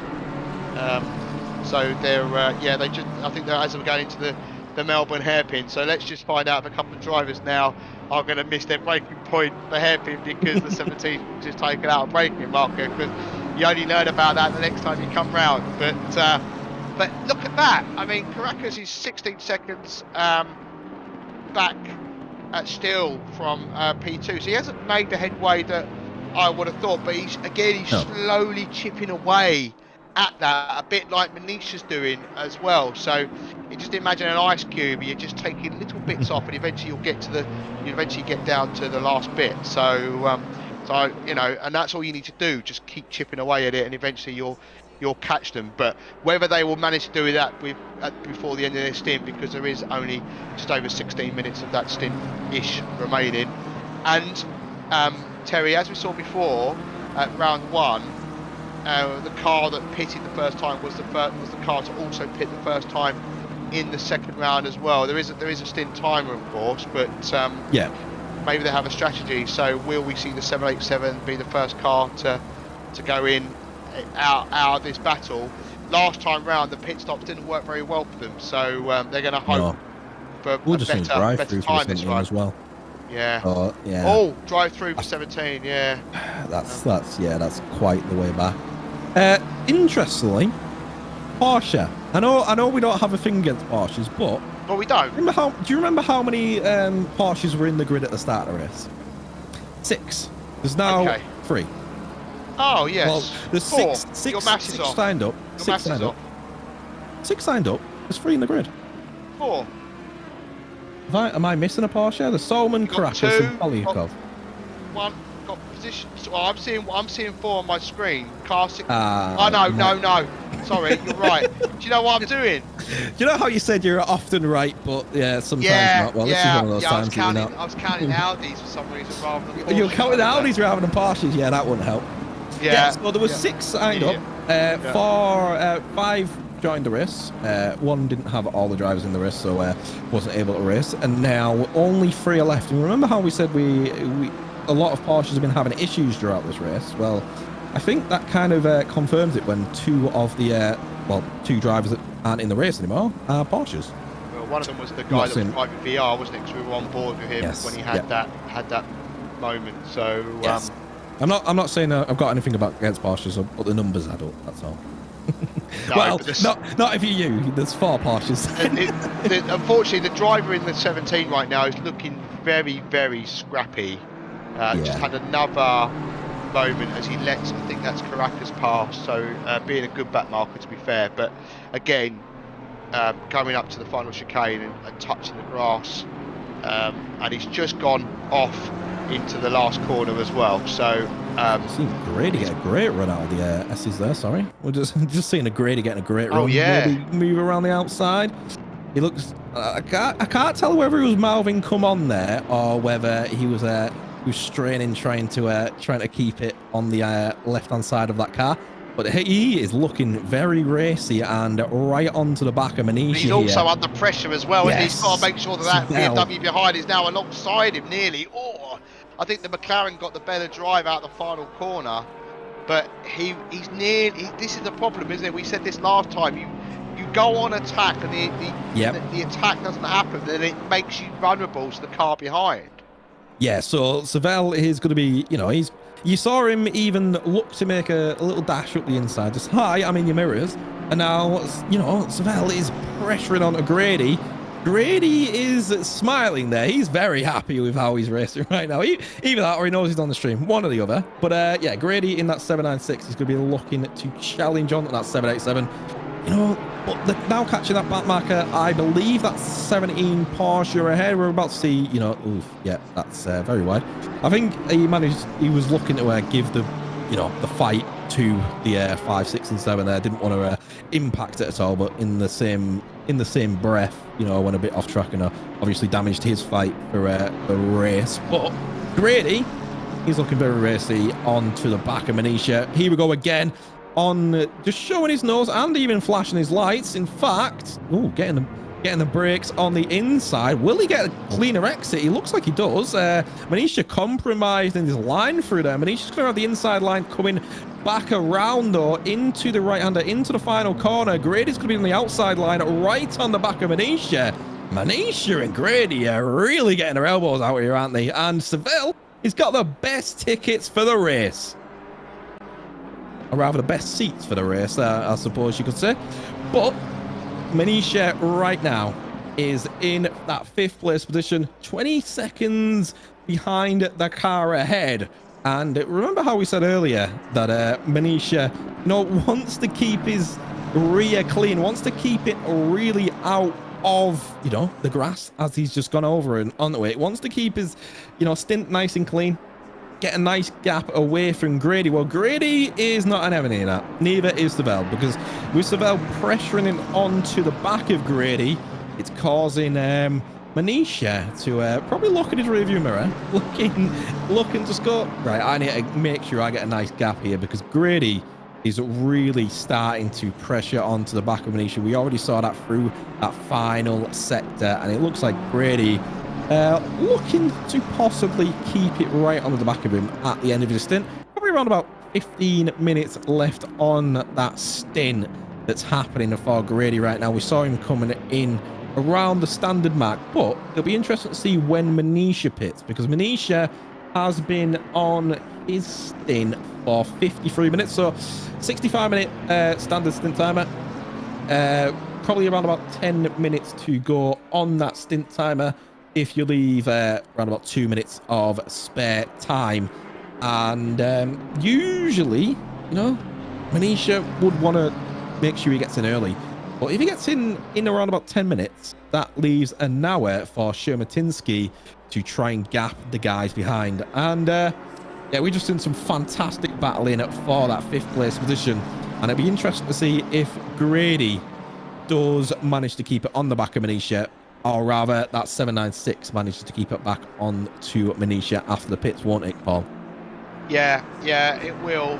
But like we said, the previous pit stops, the 787 did lose out, so yes, you'd be a little bit worried if you were them, because if you get a repeat of that, they're going to come out behind these two. I mean, yeah, that's right. Yeah. So the battle for P1 and P2 is hotting up again. It's under 0.4. It is, yes. Yes. So fortunately for our director, there's only now 2 battles, so I don't think he's got enough cameras to keep an eye on 4, 5 or 6 of them. But we'll do our best to bring you the best coverage that we can. As the sun also goes down as well here, it's now 7 p.m.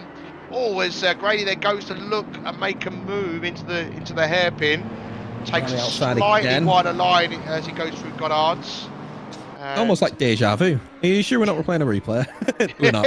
It's Well, definitely not a this is replay. it. I mean, you know, it's kind of like we know how hard it is to overtake around here, and it's about biding your time. As Maniche there gets a little bit of a wobble on. I don't know if you saw that. It was putting the power down, and the rear end of that BMW was like, "Wow, I'm not happy about that." Yeah, the curbs are, just Yeah, causing, and especially towards the end of the stint. I mean, technically, Manish has been out for, I believe it's around about nearly 10 minutes more than Grady behind. So, you know, if he's been pushing that car to drive it to, you know, where he can drive it to, them tyres might be starting to fall off, and Grady might have or as he gets pressured from Savell, the thing is here, as we see Savell actually stay out there a little bit longer. Grady's going to be right on the back of the BMW here, and Savell looking up the inside. We've seen that move before, and it didn't go well. Not in he's Savell, got a good but run on him though, hasn't he? But he has. Yes, then Maniche Grady has covered the inside. This might actually be the best chance that Grady's got, because he's going to be able to get on the power cut early. Back. He needs to cut back, but then he's oh no, not quite. Too wide. Yeah, too wide. Couldn't get on the inside line quick enough, so now he's going to be back on the attack as we come around through the final corner, and back on the outside again, and deja vu moment again.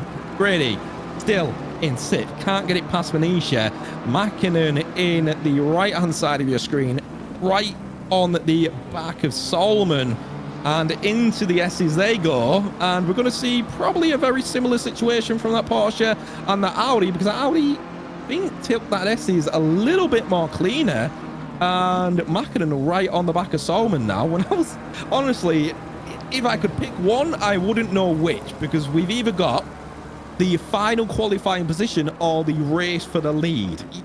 Like, there's two equal amounts of pressure. Yes. Yeah, importance. That's the one.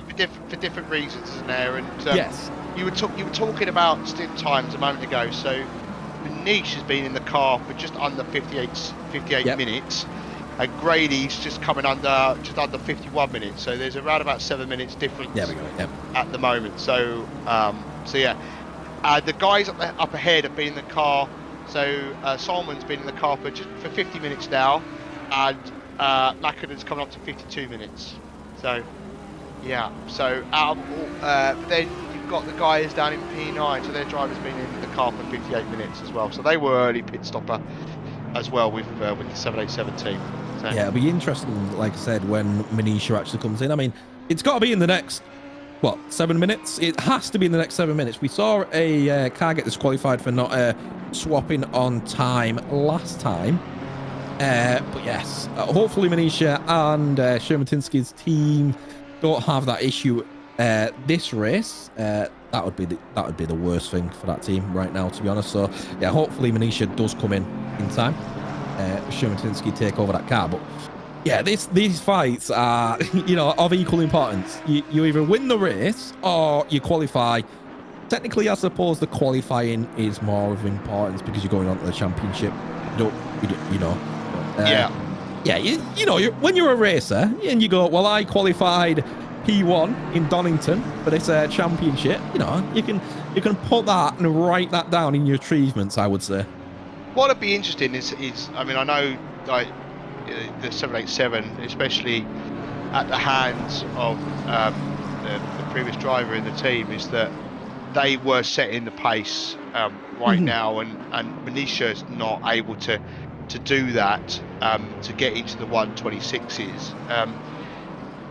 So it'll be interesting to see how these guys actually compare to the esports drivers, because I'll be honest, I don't really know what the level of pace is we're to be expecting in these endurance races, and kind of to the discussion we were having a little bit while ago, you're going to have different drivers. Some are faster, some are slower, and we're seeing that at the moment as Grady, you know, has another look at Mackinnon, and the BMW went quite defensive there. It's not allowed Seville to get onto the back of Grady, which is good for him, so he's able to attack, but I think it's going to be a case of rinse and repeat unless Maniche has a technical issue or makes a human error. But Mackinnon is, as you can see on the right side, he's right on the back of Solomon as well, into the final hairpin. So and another lap, and that sun, that glare on some of the camera shots now is just showing you how low that sun's getting. And it, even in Britain, the sun can look, the evening sky can look fantastic. So we're about to see that. At some point, the drivers will need to use their lights as well, because it's going to get a little bit darker just over the next hour. Yeah, I will say that, and I will say this every time the sun starts to come down in a set of Corsa Competizione. It just looks absolutely he's beautiful. got deep. Oh, sorry. He has got Venetia's the inside line, Brady's hasn't he? got the exit out. Brady's got it. But Venetia's on the inside here, so Brady's going to have to give him room. And he's going to have to go the long way round, so I think Venetia might get that back. But is Venetia going to pit? Venetia pits. That might be why he got the move done, because Venetia was looking at his MFD. Yes. Might be. I don't know how the set up in terms of Venetia's team, but yeah, it might have been that he was just doing some last minute adjustments on the car, and that has allowed for Grady to get right on the back. But now Grady isn't free, because Seville is now going, right, you've got nowhere to fight now, let's pressure you. There's no incident you can cause ahead. I don't have to try and dodge anything. It's just me and you until the end of your stint, and it's nearly the end of mine. So Seville is going to be looking to get right onto the back of that McLaren, and he really isn't giving him any breathing room as we come up for the right-hander, and then we're going to go down onto the middle straight here at Donington Park, and then we're going to go down into the S's, and we've seen those S's cause quite a few upsets throughout this race so far. 1 hour and 2 minutes left to go. The McLaren taking them rather nicely. We're then seeing Finn Mäkinen right on the back of Solomons. This fight for the lead also heating up, and Mäkinen just going a little bit wide there. I wouldn't like to be in his pants right now, because yeah, that's better left there. Right, Mäkinen right in second place position, right on the back of Solomon. Wow, these fights are really heating up, and there's still an hour to go. Like, we saw this last time, and it looks like Grady is in a bit, so only one lap behind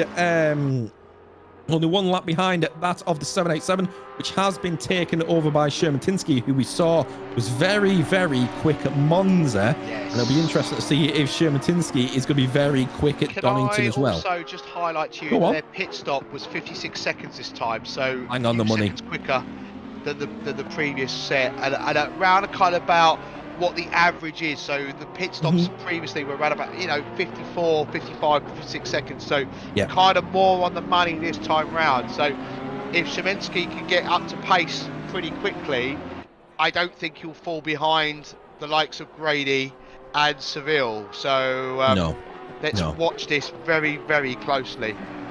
Yes. If we're taking the Monza pace and directly translating it to Donington, I think Shermatinsky would be pulling away from the 796 in that stint. But the question is, the 796 obviously not the same driver that's going to be fighting against Shermatinsky. It's going to be Jaroslav Roth in the 796 when he comes in out the pits. Well, rather, there we go. There it is. Roth is in that car. And I think Roth, if I remember correctly, was rather quick at Monza. I might be remembering. I'm not sure. I'm not going to sit here and go yes and pretend I remember, because I don't. But the gap is in that pit stop. This time round, the 787 has come out well, because the gap has opened up to 1.8 seconds. So before those pit stops, Grady, who was in the 796 RCI Esports Red McLaren, was right on the back of the 787 BMW. So they've lost out, but which is surprising, because the total pit stop times matched, and so does so I don't know where that time's actually been lost. It must have been out on track somewhere. But yeah, anyway, that's how it's all worked out. So and Szymanski, I think, is behind the 34 Audi right now as well. So he's come out behind that as Mäkinen pits from P2. I've just had a look at the RCI Esports Red team. They finished 9th in Monza, so yeah, I think I'm right. Roth was pretty quick. But he's actually the only driver from that RCI Esports Red team that's still in this car. He's the only driver. The other two drivers that have been replaced from the Monza race. Maybe they had different commitments. Maybe they wanted to team shuffle. Who knows? But yeah, Roth is the one taking that car over now in that 796. And we're going to find out how we go through. And then it's highlight time, I have been told. So we're going to have a look at the highlights from the first couple of hours here at the Simracing.gp Professional Trophy. And a couple of incidents coming in at the start of the first hour's stint. At the S's. The S's were a key focus point for instance, and it looks like a couple of drivers just misjudging and sometimes going wide, sometimes managing to catch the car, sometimes not. But there it is, the BMW just managed to catch it, does lose the position, and then we go into the BMW and the Audi, looking for a move up the inside with the BMW. That's that Sean Clark Racing BMW up the inside. Does manage to get through there, okay, and pull away. And then the Audi on to the back of the Porsche and just tapping it around as, but does give back the position. That's happened in the second hour here at the Simracing.gp Professional Trophy qualifiers. And it's nice to see all of the different cars on the grid as we get the BMW on the back of the number 34. Does manage to keep it nice and clean, but the 34 around the outside does get the position. And the 796 McLaren, driven by Grady, onto the back of the pole sitter from qualifying, had very numerous laps trying to get past the BMW. Didn't manage to do so in the end, and the BMW getting himself into the pit before the 796 managed to get it past.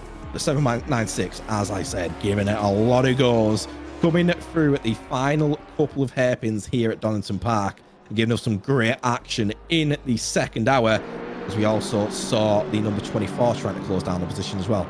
Paul, what a fantastic race. Yeah, we have having so far.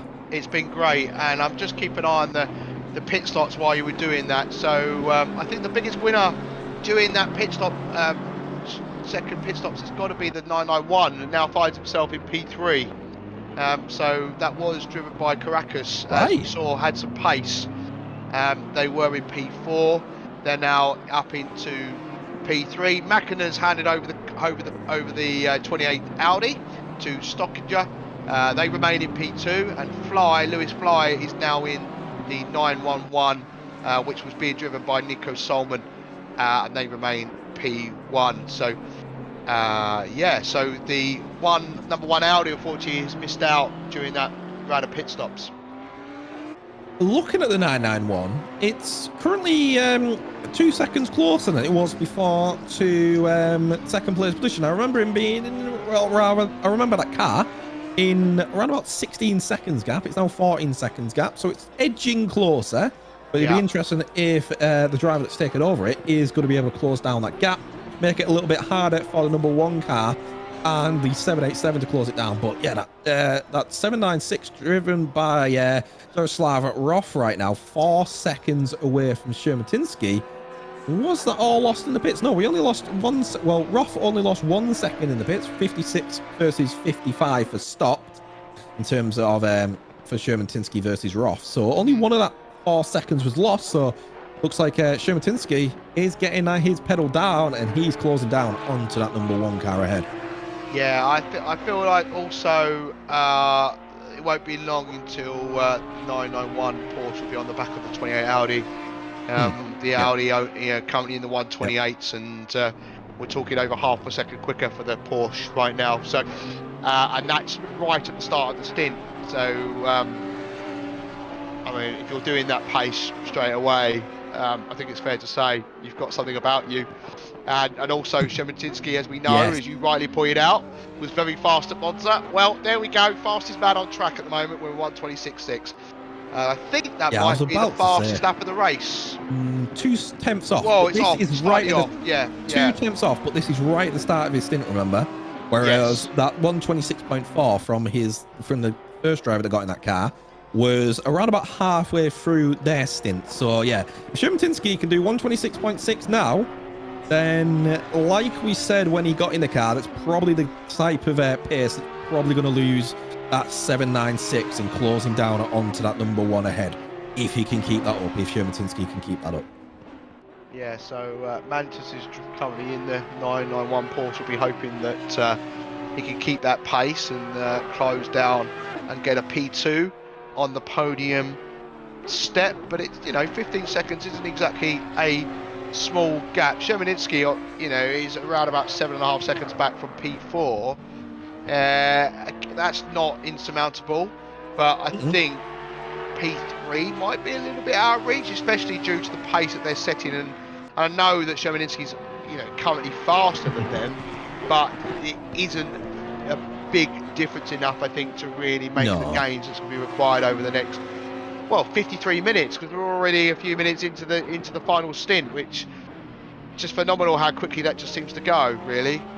Yes, it does. I mean, if like you were saying, if the gap, right, so looking at in terms of best case scenario, if Shermatinsky is 1 second quicker than the 991 every single lap, it would take him around about where he is right now, around about 29 to 30 laps to get past. That's ignoring traffic, that's ignoring trying to get past the number 4 car, who will not give that position up easy. But yes, we technically have the capabilities for Shermatinsky to do that. There's more than 30 laps left in the race, so I think around about 40 laps left in the race. So, you know, barring the 10 laps of getting past back markers, getting past the number 4 car, Shermatinsky could do it. The question is, will he? That's providing the 991 car doesn't get any faster and it's a 1 second difference every single lap. Yes, and as you rightly said, I mean, back markers will come into play with that as well, and then we've got like just losing out the position there for 9th place, so that is Weiss up into, oh no, it's Stevenson up into 8th. Yeah, very nice. That's the ICI Esports blue car. It is, yeah, the 769. Yeah, Leif is in the pits. So yeah, so another one that got overtaken just before the pits, likely because they were adjusting the MFD. It's a thing that, to be honest, I've done it. I think everyone has done it, right? Yes, it's distracting. It's hard to do that. You try and do it where there's a long straight, but you know, Donington's quite a hard track to actually get that done, because you know, when you come to the end of the back straight, you've got the infamous chicane, which we've seen has caused a few people a few troubles today, and again, it kind of just sort of makes you appreciate the level that real racing drivers are able to, the stuff they're able to cope with, because as soon as someone starts talking to me, you know, like especially in a corner, I immediately will often make a mistake. So, and also do the same when I'm doing right. So Leaf actually picking up a drive-through. Yeah, I've just seen that pop in. Yeah, so we had that last time out, didn't we? I mentioned it at the start. So we had one, I think, that got a drive-through for speeding. I think the others were, or the other penalties, I think, were for track limits. We haven't seen anything yet for track limits, like I touched on about an hour or so ago. We don't know how many track cut warnings these teams have got. Yeah, that's it. We don't know how many track cut warnings they've got. Interesting camera angle from the director there. That's literally right in the splitter of that Team WRT Audi there. It's these sort of times in the races where we get to see these different camera angles from places you never expect the camera to be on a car, and it's great to see just how close that car runs to the floor. Like we saw it run through the S's about as you were speaking there, Paul, and it was nearly on the floor. Like you see it right on that curve there, just how close to the floor that splitter gets in this game. It's just so close. Yeah, no, it really is very, very close. We've just got under 50 minutes of the race remaining, and you know, Stockinger in the 28 is you know, they've now found the 126s, those two leaders, so Fly and Stockinger. So whilst the likes of Shemensky came out of the blocks with a 126 immediately. They've now up to that level of pace as well, which is really, really good to see. Yes. So yeah. Yeah, I'm really just good to looking see. at the just looking at how close in terms of pace. It looks like Roth actually managed to have set similar lap times to Sherman-Tinsky last lap. I mean, we know that Sherman-Tinsky is capable of 126s, whether there's traffic and etc., like we said earlier. But the leaders are doing 126.9s, so the Fly and Stockinger are starting to pull away. We're seeing Mateus in that simulation eSport GT3 in the number 1 car there in 4th place, trying to keep that gap away from Sherman-Tinsky. That's all he's really looking to do in terms of for his team, is just keep himself away from Sherman-Tinsky, because shortly behind Sherman-Tinsky is Roth.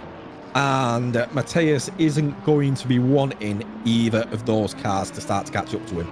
That's all that Mateus is going to be looking to do in the next 50 minutes, and his team's going to be very happy with him, because they will be qualifying in that 4th place position spot. Obviously 23 seconds to catch up to the 901 car, isn't there? So it's still a bit of a gap. Just needs to buffer the gap to 5th place, so he doesn't start dropping out of the qualifying positions after that car has managed to keep itself, pretty tidy up in a 4th place position, hasn't it? Yeah, no, it has, and just the times are kind of ebbing and flowing, like we've seen before, and we can't obviously follow each car all the time, so we don't know the reasons why. We don't know if it's just they just had a moment going off track, or whether it's a back marker potentially. But again, I mean, Mr. Consistent Sherman-Tinsky with a 126.9 last time a little bit wide around. this lap, though. Yeah. So it and Fly, is still leading the race in the 9111 Porsche. Mm-hmm. So and Stockinger hasn't been able to close that gap down. So we are again in a moment of a bit of a lull, aren't we? So our director at the moment's got an easy life, because there isn't really much to show you as things stand, and we've got 46 minutes on the clock, and Sherman-Tinsky, I think at the moment is the one really who's going to be a threat to the number 1 Audi. Yeah, I mean, you got to look at it. You got to look at Fly really starting to pull ahead here, and hopefully he can manage to keep himself in a position of fighting, and it will be interesting to see what happens. We've just experienced some technical difficulties, so we are hoping to get the feedback with you. But at around about 2 hours and 20 minutes into the race mark, Fly was leading the race. Stockinger in 2nd place position. We then have the number 991 car in 3rd place, number 1 in 4th, Sherman-Tinsky in 5th place, starting to close that gap down onto the number 1 Audi. Roth in 6th, Weiss in 7th place in that number 24.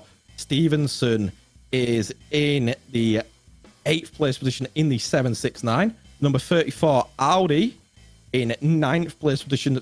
Spenkelink in 10th place in the number 21 BMW.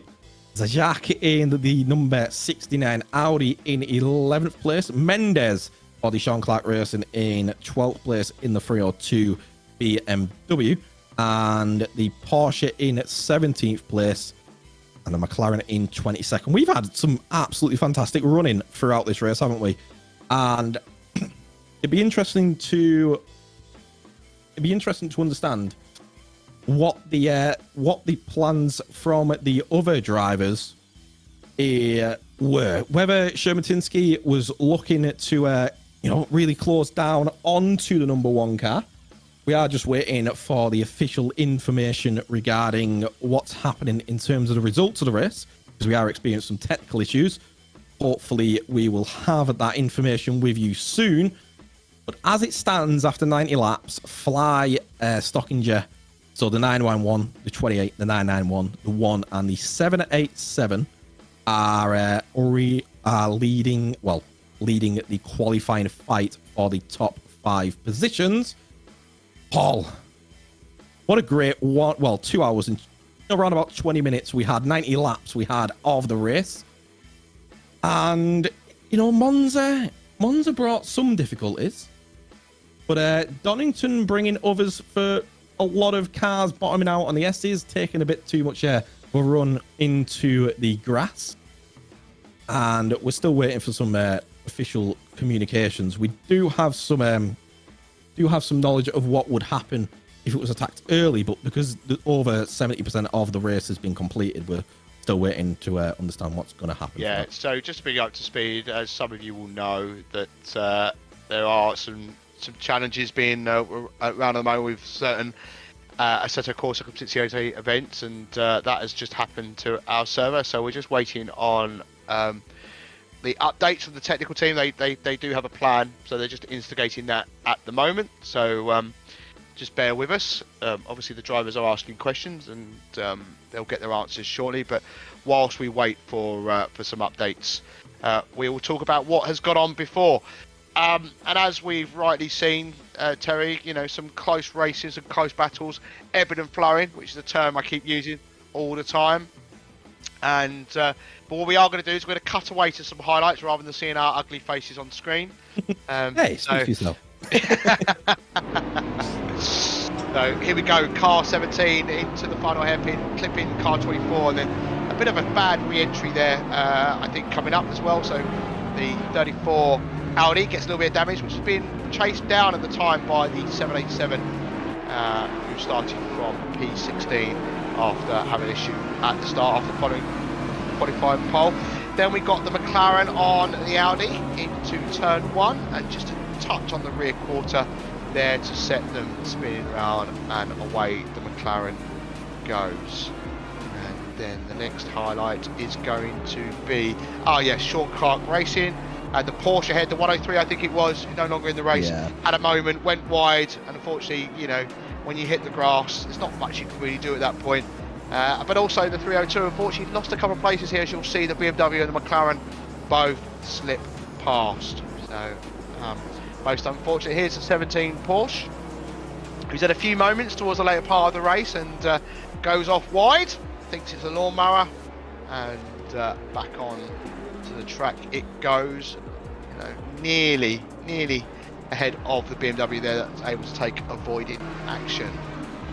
And here we are into the final hairpin, and on the inside the 103 Porsche get a little bit of a clump from the 21 there, and then the Audi, as they go past, decides, you know what, I'm going to give you a bit of a brush. So there we go.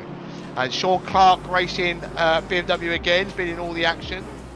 This is, I think it's the 34 Audi. Yeah, gives them a little nudge, and around, and then I think we're about to see the 34 get exactly the same again, unfortunately for them. Here we go with the 103 Porsche, and there we go, rinse and repeat, and there we go.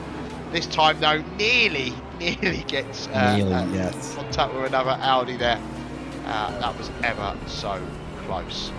And we are on board with, I'm not sure who we're on board with here. Oh, it might be, the BMW. Yes, we saw this for race for position, didn't we? So that's a 787 getting past the upper BMW. And here we go again with the Porsche, which is 991. On, I think it's on the number 1 Audi. Nice clean move there, and this was a very late minute pass, if I'm right. No, it wasn't. It's a different one. It's the contact at the hairpin between the two race leaders at the time, and he lets him past. So that's nice. And here we go, the 34 and the 302 got a bit of previous as well, and this turns out to be a nice move from the 34. Starts out wide, moves in, kind of closes that door nicely, actually. Very good move there from the 34 Audi. And there's the 796 and the 787 battling away. We saw this for a few laps, and the 796 showing some decent pace in that McLaren. Wasn't able to make the move this particular time, but I think the next lap was when they were making a very similar move, and was able to 787 goes a bit deep. We think that might be because they were just about to pit, and they were probably looking at their controls to try and organise their pit stop. And there we go. And they just on the outside, and then the 787 heads into the pits. There we go, and that's the highlights that we have so far from today. And here's a nice little slow-mo replay as well. We got the 787, the 796, and remind me, which car was that behind there, Terry? The BMW that was. That is no, I can't remember off the top of my head. Sorry. It's one of those that when you lose all your life timings, it's a little hard to remember who was where. But I think it might have been. No, it won't be the 769. Maybe the 21. Maybe.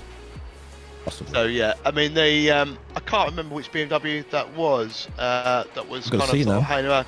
Might be the yeah, it might be the 24. But anyway, some great racing we've seen, and some great slow-mo shots from the directors. The directors putting out all the stops, isn't he? Look at this. Yes, 24. He was 24. Yeah, it was 24. Look at that. Again, looks like, it makes you sound like I know what I'm talking about.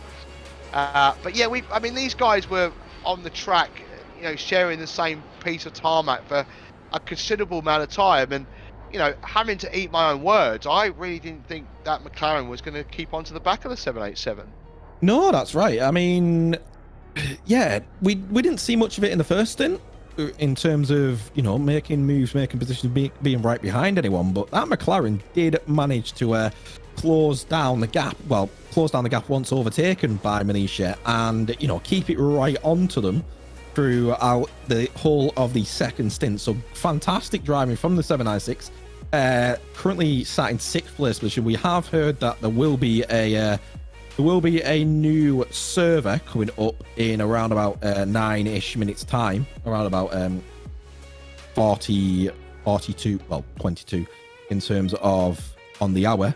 So we will be able to get the race resumed, and I believe all the drivers will be where they were when the server went down, so the technical issues will be hopefully resolved, and then we'll get the race going. But yes, Sherman-Tinsky and the 796, I mean, they weren't too far behind each other at the back stages of, you know, that third stint, were they? So it'd be interesting to see if that 796 can manage to close it back down onto the 787. I mean, the gaps will be reset, more or less. Reset. So it'll be an interesting race for the finale of this Simracing.gP Professional Trophy round 2 of the qualifying. Be very interesting to see where these guys finish in terms of finishing positions for their teams for that endurance championship that they will be heading into after qualifying for this against those pro teams for a battle of a share of 10,000 euros. And there's 50 teams that can line up for this. 2 classes, both battling on track together. Pro class, 40 teams will be invited by the competition organisers, and then the 10 teams which are coming from these 2 qualifiers.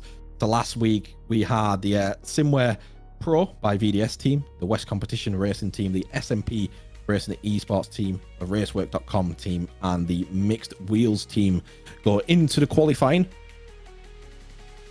And they finished in those top 5 spots that managed to get them into the championship. And now we're still trying to understand who will be moving on to the next round of the championship from the second qualifier that's currently running right now at Donington.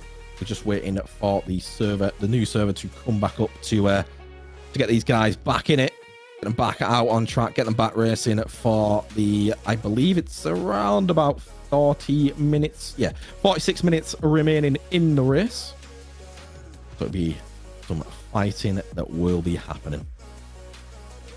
Yeah, so I can see discussions are taking place between the organisations and drivers, just trying to get things all set up. drivers onto the new server. Like you say, it's going to be booting up in a few minutes. So we're just waiting. Obviously, there are queries for the drivers of how certain things are going to be done. But from my personal point, I'm like, look, unfortunately, it's one of those things. If the server's gone down, then you can't worry about gaps. You know, just have to think of it like a safety car. And but that's my opinion. I'm not the race organizer, but that's how I would do it personally. But yes, because you can't. Unfortunately, I think with setting up the event again, you can't get everything in place. It'll just take too much time, and so yeah, look, we'll just we'll see how this all gets organized and sorted out. So we're just going to keep talking and fill in the void, so to speak. I'm sorry that there's no actual racing to watch at the moment. This is most unfortunate, unfortunately, as if you just joined us, the server has just dropped due to it being attacked. As we know in the sim racing community at the moment, this is a thing that is happening to a lot of events. We've had a plan in place on how to deal with an event if such a thing was to arise. It's the first event that I've been involved in that's suffered this. Yep, first official event that I've been involved in terms of a league event that's had this issue. And yes. Yeah, like you're saying, credit to the organisers. It is all under control. It's had a plan in place, which is absolutely fantastic. It's all pre-decided what's going to happen and when, and we will get it back on track. We will be racing very, very shortly, and we've already had 2 hours and 20 minutes of fantastic racing, and we're still going to have the racing that was going to continue, and we will get it continued. And I have been made aware that it will be coming back up in around about 6 minutes time.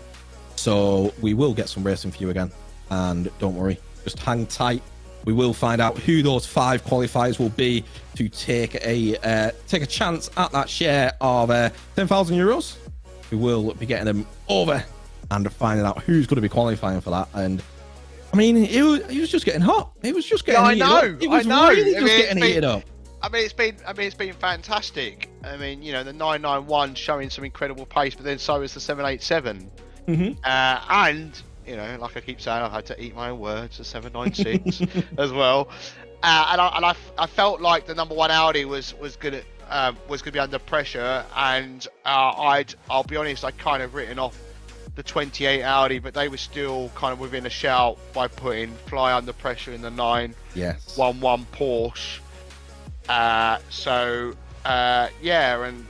It might, to me it appears the guys behind the 991 Porsche should put the 2 faster drivers in, perhaps, in the second and third stint. Possibly, yeah, possibly. I mean, we've sung Caracas before, so yeah. Obviously the Porsche this time rather than... as well. We knew who was fast, and did he start Monza? Yeah, I think he qualified and started Monza, if I remember correctly. Yeah. So it was right at the top of the grid as well. I'm just going to double check for Monza actually where Sherman Tinsky qualified, because I remember him being right up there. Yeah, second.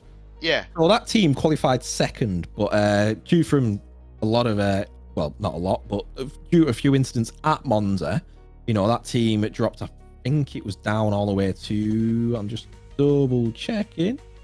I've lost them. 14th place position is where they dropped down to. So qualified, second. They were not too far behind first place position at Monza. It was about a 1/10 difference, 1.2 tenths difference, and it dropped from second place all the way down the grid. Well, not all the way down the grid, because just outside the qualifying, basically down in 14th place position. But obviously, only the top 5 went through. They come back again here at Donington.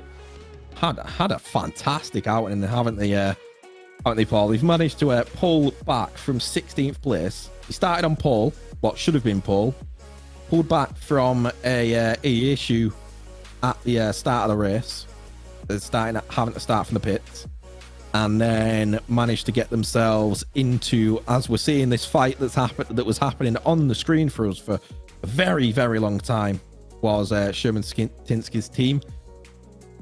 But right now, we're just waiting to find out where this race will resume, where Sherman Sinski will be. It would likely be in the same position, so that will be 5th place position for Sherman Sinski, still in that qualifying position, but it'd be a much harder fight because all of those drivers that were behind will be looking to close down the gap. So yeah, it's we want to get back to that race because those battles were hotting up, right? Yes. And you know, drivers, I'm sure, are feeling a little bit frustrated there because you know, like you especially if you're in a really good place, and then that can knock your flow, that can lock your rhythm, so to speak. So let's hope that it you know, they can find that rhythm again and bring the battles that we were expecting to come alive. And you never know, this might end up being a great thing, you know, kind of mixing things up a little bit. So yeah, we're just waiting to hear more about the server situation and so forth. So yeah, and you can see some communication with the drivers. So yeah, we're just trying to keep things going. We've got some lovely slow-mo replays on the stream. It's all right now. You know, with that lower sunset kind of kicking in, the dirt on that 796 McLaren, and it's when you slow it down, you kind of appreciate how beautiful this game is. Yeah, this is what I was saying at the end at the end of the first race. It was absolutely beautiful, ACC, isn't it? It is an absolutely beautiful race. Like beautiful game. They've really done a good job in maximizing the Unreal Engine to bring such good graphics and you know, really put you in the driving seat when you're racing, really. Yeah, indeed. And you know, when you race in these conditions as the sun comes down, you know, the game has the detail around the sun brightness into the windscreen, and even though it's a game, I find myself squinting from time to time, and I surely can't be the only person that does that because my brain thinks it's real. But yeah, just a bit of an update for you. The server has booted, but it started raining, so they're gonna attempt to do another one to try just get back to the same conditions that we were experiencing before, which I think is only fair, really. It is going to take a little bit longer to get this event up and running again. So please do bear with us. I'm sure you understand that going from southern dry conditions to suddenly wet conditions isn't ideal for competition. And I think, you know, from kind of keeping things fair, I think that's the right approach that the organisation SGP are doing. So just bear with us. You're gonna have to put up with myself and Terry just talking absolute rubbish for a little bit longer. And to be fair, I'm very good at that. So I mean, you know, I mean, a lot of the rubbish we probably couldn't actually talk about on live streams, but I mean, hey, we can talk about some rubbish that we can put publicly. Yeah, but going back to ACC, I mean, I was in a Discord the other day, and I was just watching some guys practice. I think the American Track DLC package just been released, and that's something to get excited about. And you know, if you follow the ADAC Sim Racing or ADAC Sim Racing Expo Twitter account, if you're not following it, why the hell not? You should be, because that's where you're going to get all the latest information about the Sim Racing Expo. And this is why we're here, right? Because each round is going to build up to the final at the Sim Racing Expo. And just so you know, don't go to the wrong racing circuit, because it's no longer at the Nürburgring. It's going to be it's going to be at Nuremberg. So, you know, I can see how people might get a little bit confused by that. But the Retro Classics is also on at that weekend as well. So there will be some racing present in December. It's most likely going to be cold and it's most likely going to be wet. So you'd imagine that'd be quite fun out on track. Well, for the drivers, maybe not, but for us as spectators, potentially. So make sure you follow them for the latest information around the Professional Racing Trophy, as well as the Sim Racing Expo itself, because they are announcing who's going to be attending the Expo, and I'm hopefully going to be there myself. Terry, are you going to make the trip over to the Expo this year? I'm hoping to. I'm flying back from a wedding that I am attending because I am getting married. Oh, your very own wedding, right? Yes, okay, my very own wedding. Yes, so we're going to India. And okay, you'd hope you'd be attending your own wedding, Terry. Well, I thought you meant you were a guest at someone else's wedding. I know you're getting married, so... well, it's a bit of both, really, actually. It's I'm a guest attending, and I am getting married as well. Yes. In the same sort of week. So, yes. Right, and we're actually flying back the Thursday before. So, we'll have to see how all the travel plans work out. But hopefully, if I can get there, I will be there. Put it that way. If I can get there, I will be there in some sort of shape, form, or fashion. Yeah, it'll be good stuff. But yeah, and then go back to, obviously, we've had 2 new tracks released, or 3 new tracks, Watkins Glen, Kota, the Glen, and Indy as well. And as I say, I was watching the people race around the track. I haven't raced around them myself. I bought the pack already. I just haven't had the opportunity to boot them up and give them a go. But I just get really excited when I see the wiper on the car moving around. And I don't know why. It's those little bit of details of the game, and maybe that's the geek in me that comes to the forefront. And even last week we were racing in Monza, you know, when the sun set and you saw the exhaust heat, you know, the exhaust glowing red and things like that. I love those little details, and yes. I think that's what sets some games apart, you know. I love it. Yeah, if you've ever been to Le Mans 24 and you go and watch the race at night and you watch those discs glow, I don't know what it is, but like grown men become little boys. It just, I don't know, it does things to you. Like, I just don't understand why we get so excited about glowing red discs. I don't know. But it's the little things that make everyone happy. Yeah, I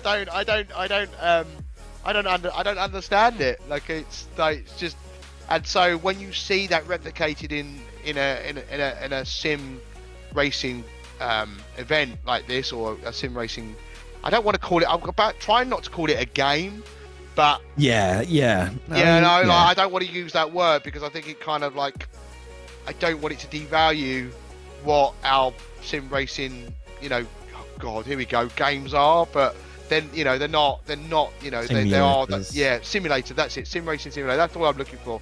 And it brings that level of realism to our hobby, and that's what's absolutely fantastic. So yeah. That's the major thing that I love about ACC. They pay attention to little details, like the how close you can get to other cars. Like, there's not a lot of simulators that you can get as close and rely on the netcode. Like, I've seen splitters go under splitters and no damage caused. That's how close you can get in Assetto Corsa Competizione. And like you're saying, it's a bit more than a game. It's rather a lot more than a game. And I think calling it a game would really unsettle quite a lot of folk, because it is really much more a simulator. You know that you can't just rock up and believe that you could just race against everyone in the top levels, because it just doesn't work like that. You have to have some knowledge of actual racing to be able to simulate the racing, which is exactly what Assetto Corsa Competizione looks to do, and it does it brilliantly. It simulates the GT World Challenge perfectly, and with the American pack, it's now simulating a lot of the American championship as well. Yeah, and some liveries in there as well. There's some cracking liveries, like the CrowdStrike Mercedes, for instance. I think is absolutely pure filth. You know, like that's what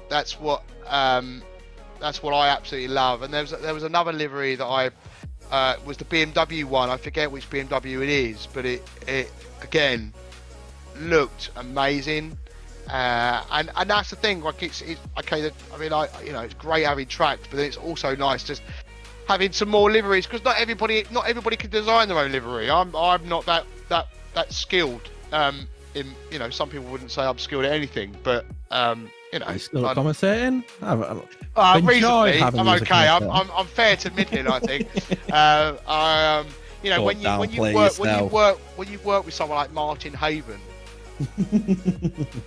on a project, and he was doing commentary with Paul Jeffrey at the time, who's now doing commentating for the TCR Europe, and you listen to someone like Martin Haven, who does, he's on Le Mans, and he's a really nice guy to talk to as well, and you just take it to that next level. But he's very good at talking absolute rubbish as well, like I am. So I'm like, oh, okay, because during Le Mans, not a lot of things happen, and they just go off on a tangent on all crazy a bit like what I'm doing now, and not letting you get a word in. So I was gonna say,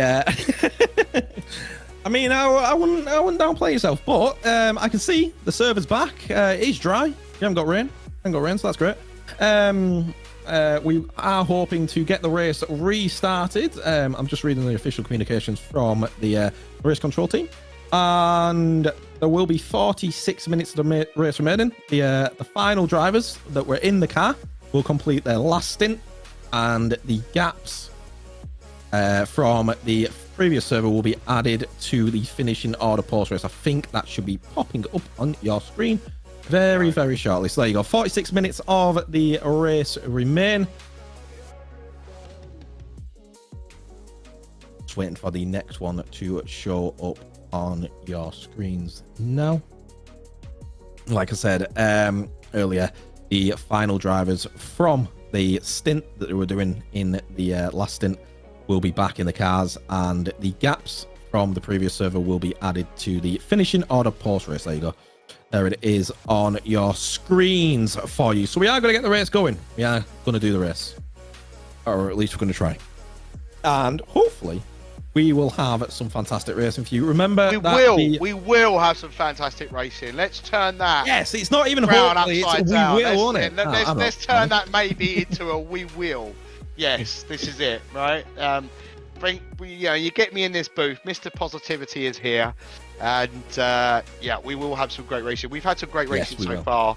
Oh yes, we have. Yes, and and like, no offense to these guys. I mean, these aren't the pro esports teams. If this is the level we get at the qualifying rounds, just imagine what we're going to get at the following rounds. Yes, exactly. Like these are, anyone can sign up, anyone can turn up, anyone can drive, as long as you've got 3 drivers on your team.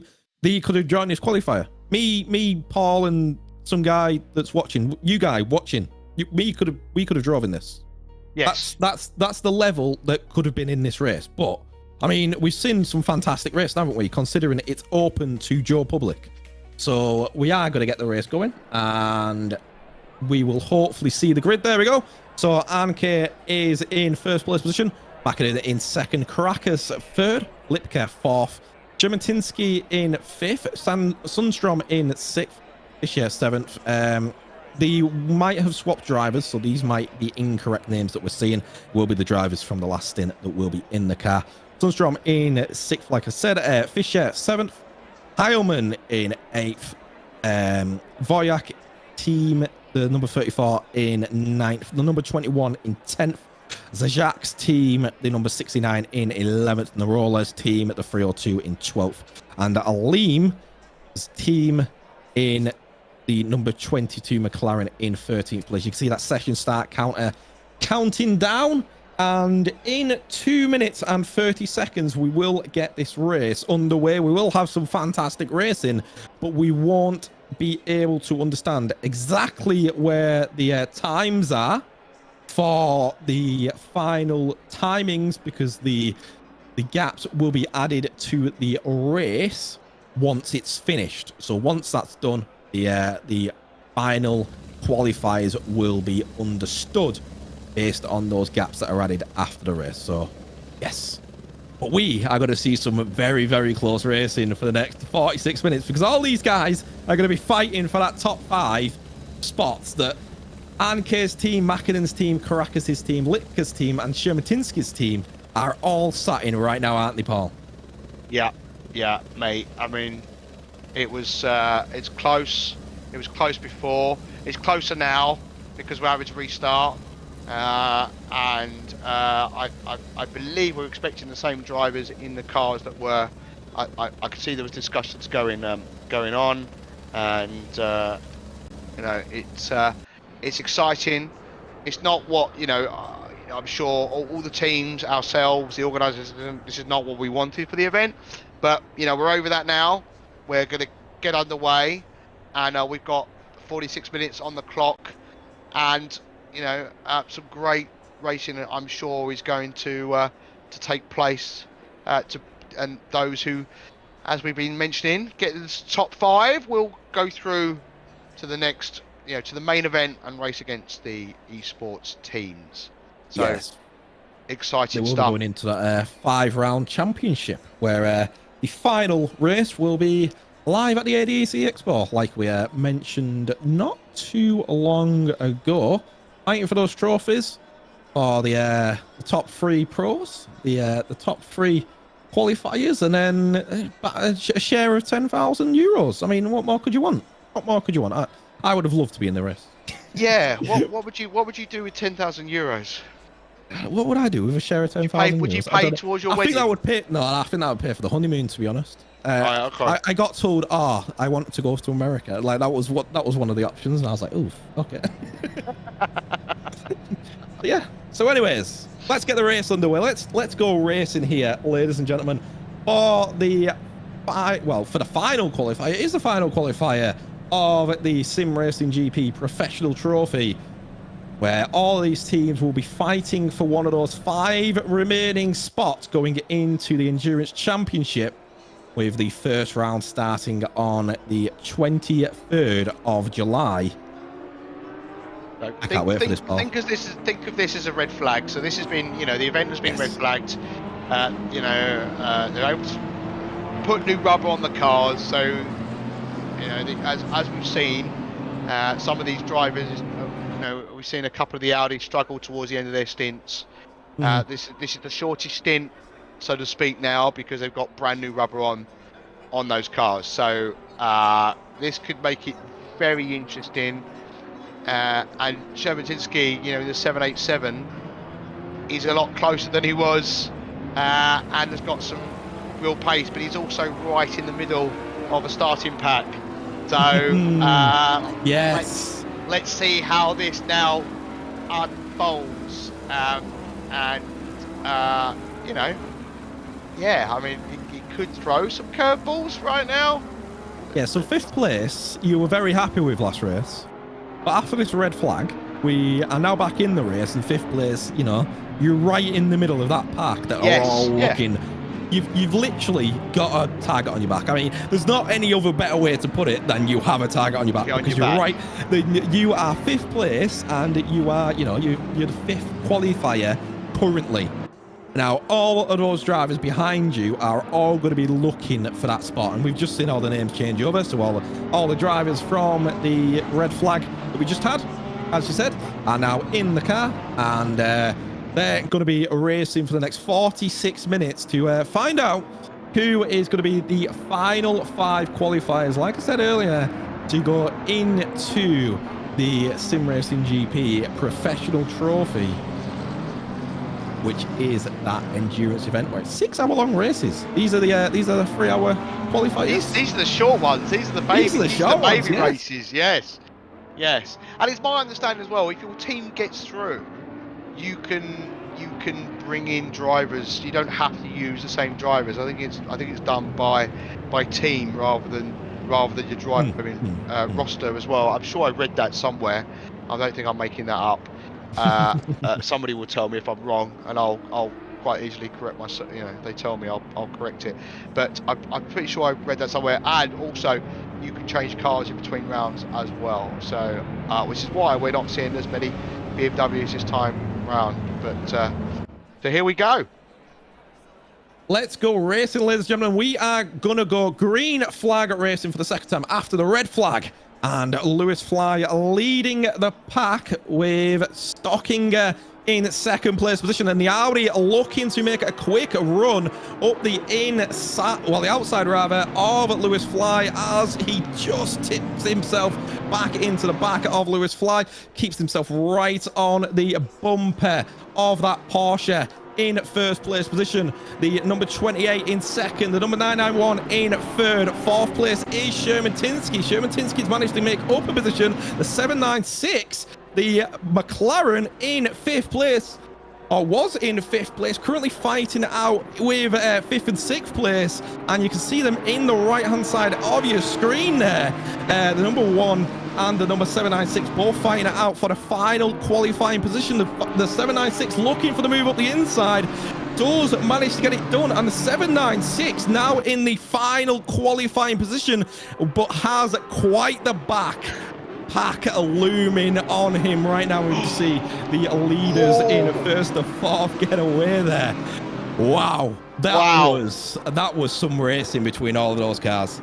Yeah, that was. And what I was, the Stevenson, who's in the 769, who's just behind him, was at one point was kind of on the grass and managed to keep it going in a straight line. So yeah, some fantastic racing. As they went into the final chicane, I was like, oh, I was kind of like clinching because I was just like, please just all make it through, and they all have just cleanly make that through. So well done to everybody who's in their car. You know, we've had a bit of a break, we've had the red flag, and kudos to all of them. They've done brilliantly. Let's keep that up. So the first two are breaking away, aren't they, already? They're kind of the first two are. Yes, but interestingly, Sherman Tinsky up into fourth place now. Roth in fifth. I mean, Roth's gained from this. He's in fifth place position in that Audi. It's a McLaren. I was thinking about the Audi behind, who's down in sixth place now. So that number 1 Audi's lost out in the restart. Fly and Stockinger, as you were saying, you know, they're starting to run away from the pack, and then we've seen a couple of cars. We've seen Sherman Tinsky and Pavilias in the 991 starting to close down. We're seeing 2 wide in the right-hand side, picture there. Ooh, nearly a tussle between the Audi of the number 1 and Weiss in the 24 car. A 24 car, the big bright liveried car, looking to close it down onto the number 1. Thinks he's got the pace to maybe challenge onto Roth, who's kind of in a very nice little empty spot. Is that McLaren right now? He's got 1 second back to the number 1 car and 2 seconds in front. So kind of racing on his own, 5th place position. Just needs to keep it nice and clean. And then we're seeing Sergio Mendes on the right-hand side of your screen just look to get past Stevenson there. Wow. This race, I reckon for the next 40 minutes, is going to be very, very hot and very, very heated. So, I've just seen on our Twitch that someone's saying that 796 needs a 10-second gap to 1 to qualify. That's right, yeah. Right, I think that's correct. I think that's what I've heard as well. The number 1 has to be within 10 seconds of the 796 to qualify. It's rough.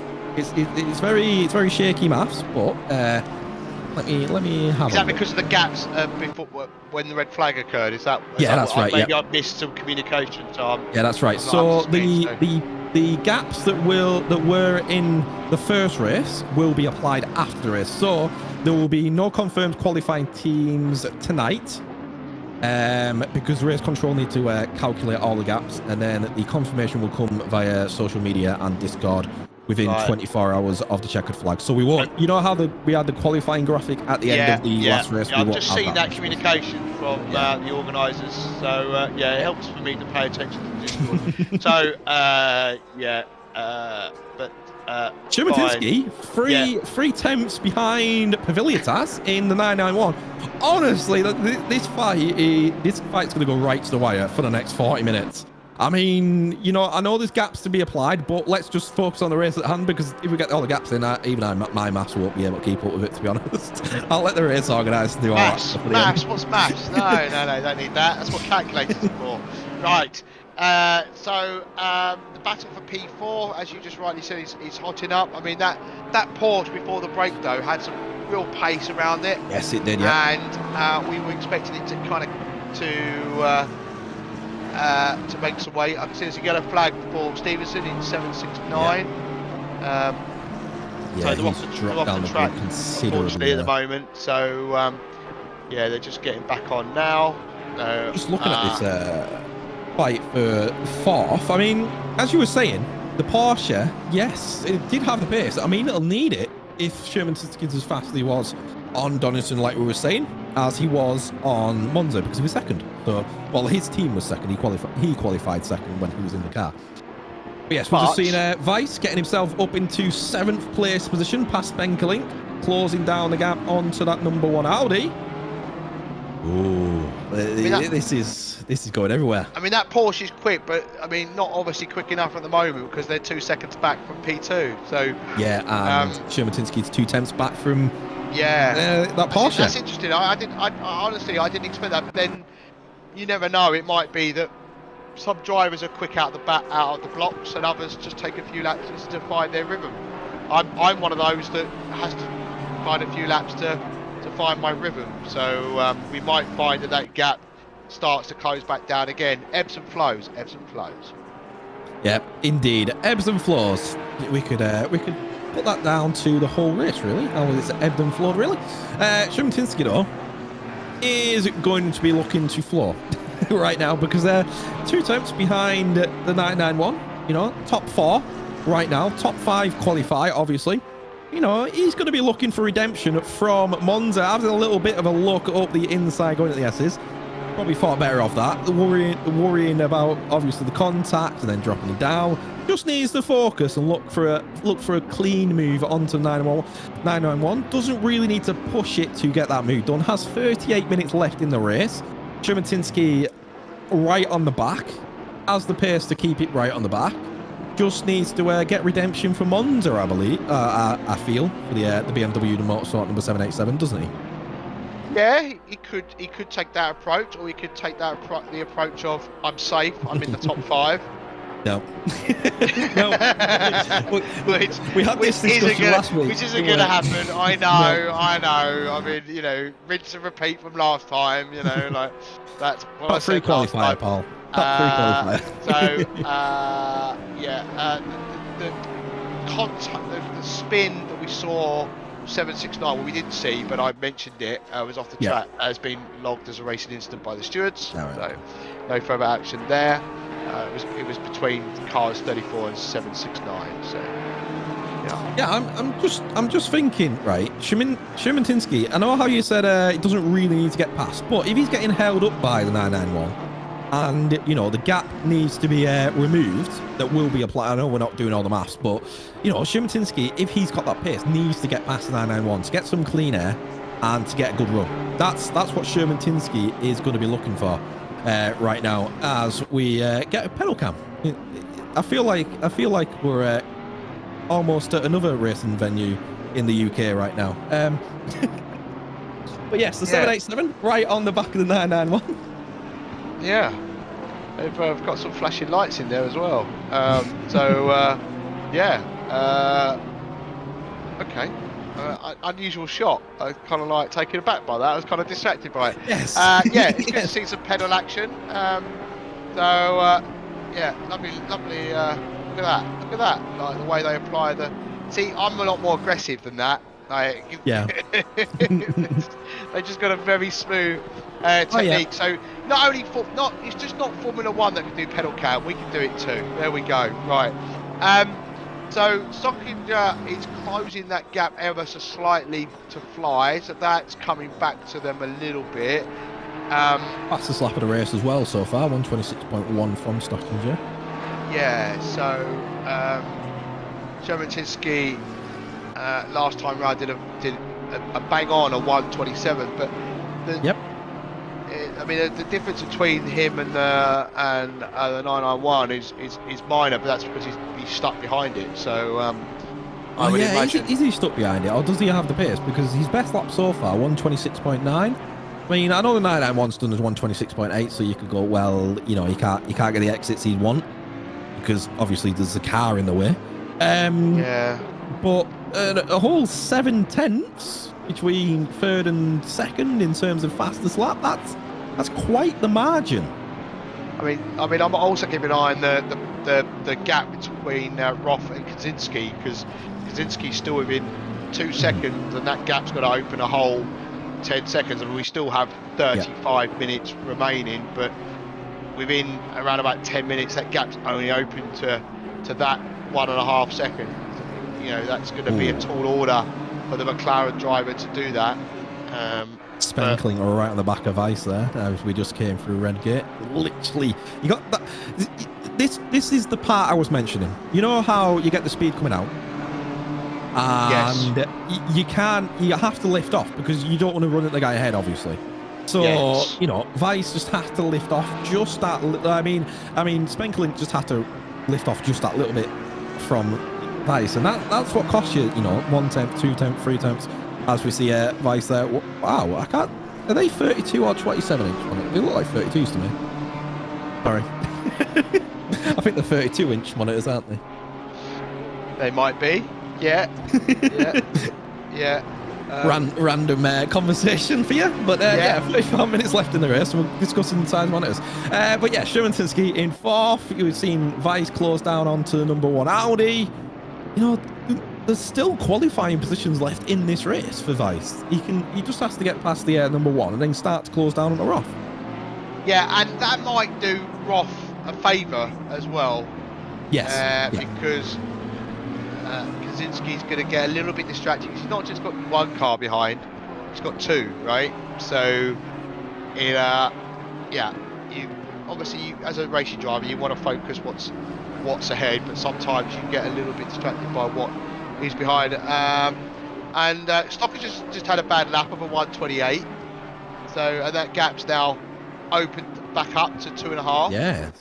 Yeah, that was a really bad lap from Stoffinger. So he did a 126.1 fastest lap of the race, and then he did a 128.1. As we see Shurman-Tinsky right on the back of Villiers again. That number 787. He's looking for all the stream time today, isn't he? After last race, I think he's really on the redemption run, because Shurman-Tinsky needs to get that gap down. Like the gap that he had. I mean, he was in there P5, I believe, so he's still going to be able to qualify if he finishes where he is, but he's going to be looking to chunk away at that gap. And like you said, at an ice cube, chunk away at the ice cube until, you know, there's nothing left but water, and that's what Shurman-Tinsky is going to be looking to do. Throwing the car into water. Right, here's a replay for you. Into the S's. Takes a little bit too much of the exit curbs. Runs wide. Yeah, runs manages to keep it facing the wrong way though. I mean, that's half the challenge when you hit that grass, isn't it? Yeah, well, yeah. I mean, you obviously don't want to brake. You got to kind of just like keep your throttle steady. You don't want to put your foot down. And if you, common occurrence is if you're coming out of a corner and you get your foot down on the grass, and then you put your foot down, it's very hard to lose. It's very easy to lose it then, rather. But yeah, if you're just being able to keep it steady, then it's all right. It'd be interesting though. Obviously, these drivers don't have any track cuts anymore. So any track cuts that would have been gained before the red flag is Shurman-Tinsky looking for the move up the inside of 991. I think he just had a bit too much speed there. Had to lift off a little bit. Wasn't actually looking for a move. It just kind of came to him, and wasn't expected it. Just had to lift off a little bit, make sure he didn't run into the back of the 991. But yes, the 787 looking very fast. But yes, the penalties, as I was saying, or the track cut warnings will be removed from the drivers now, so shouldn't be too much chance of a drive through. That's a good point. Yeah. I say.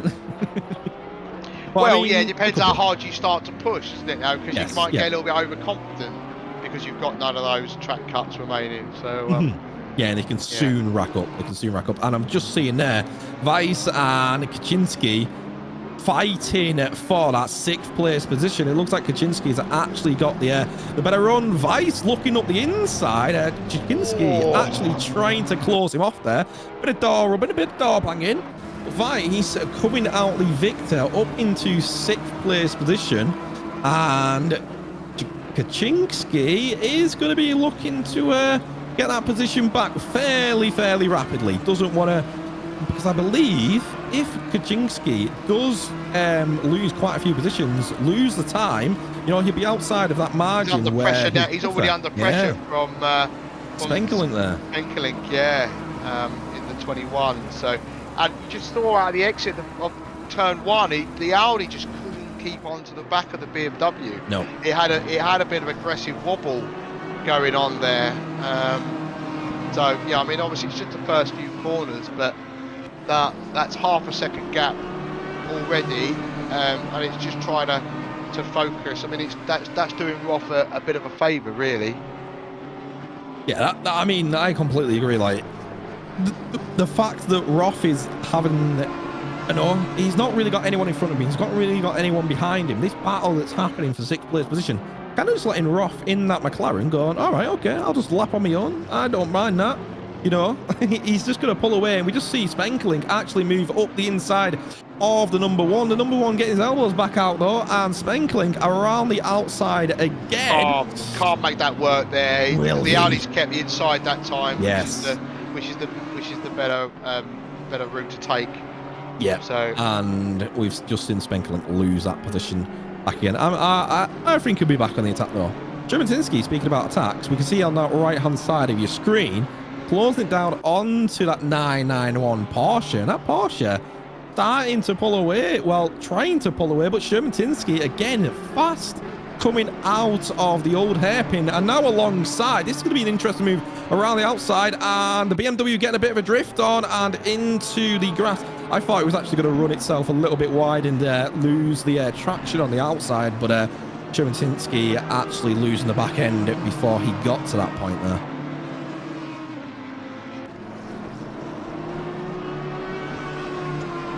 Whew. I'll tell you what, if this 29 minutes is just gonna be like this every single lap, my voice is gonna go. I'm not gonna lie.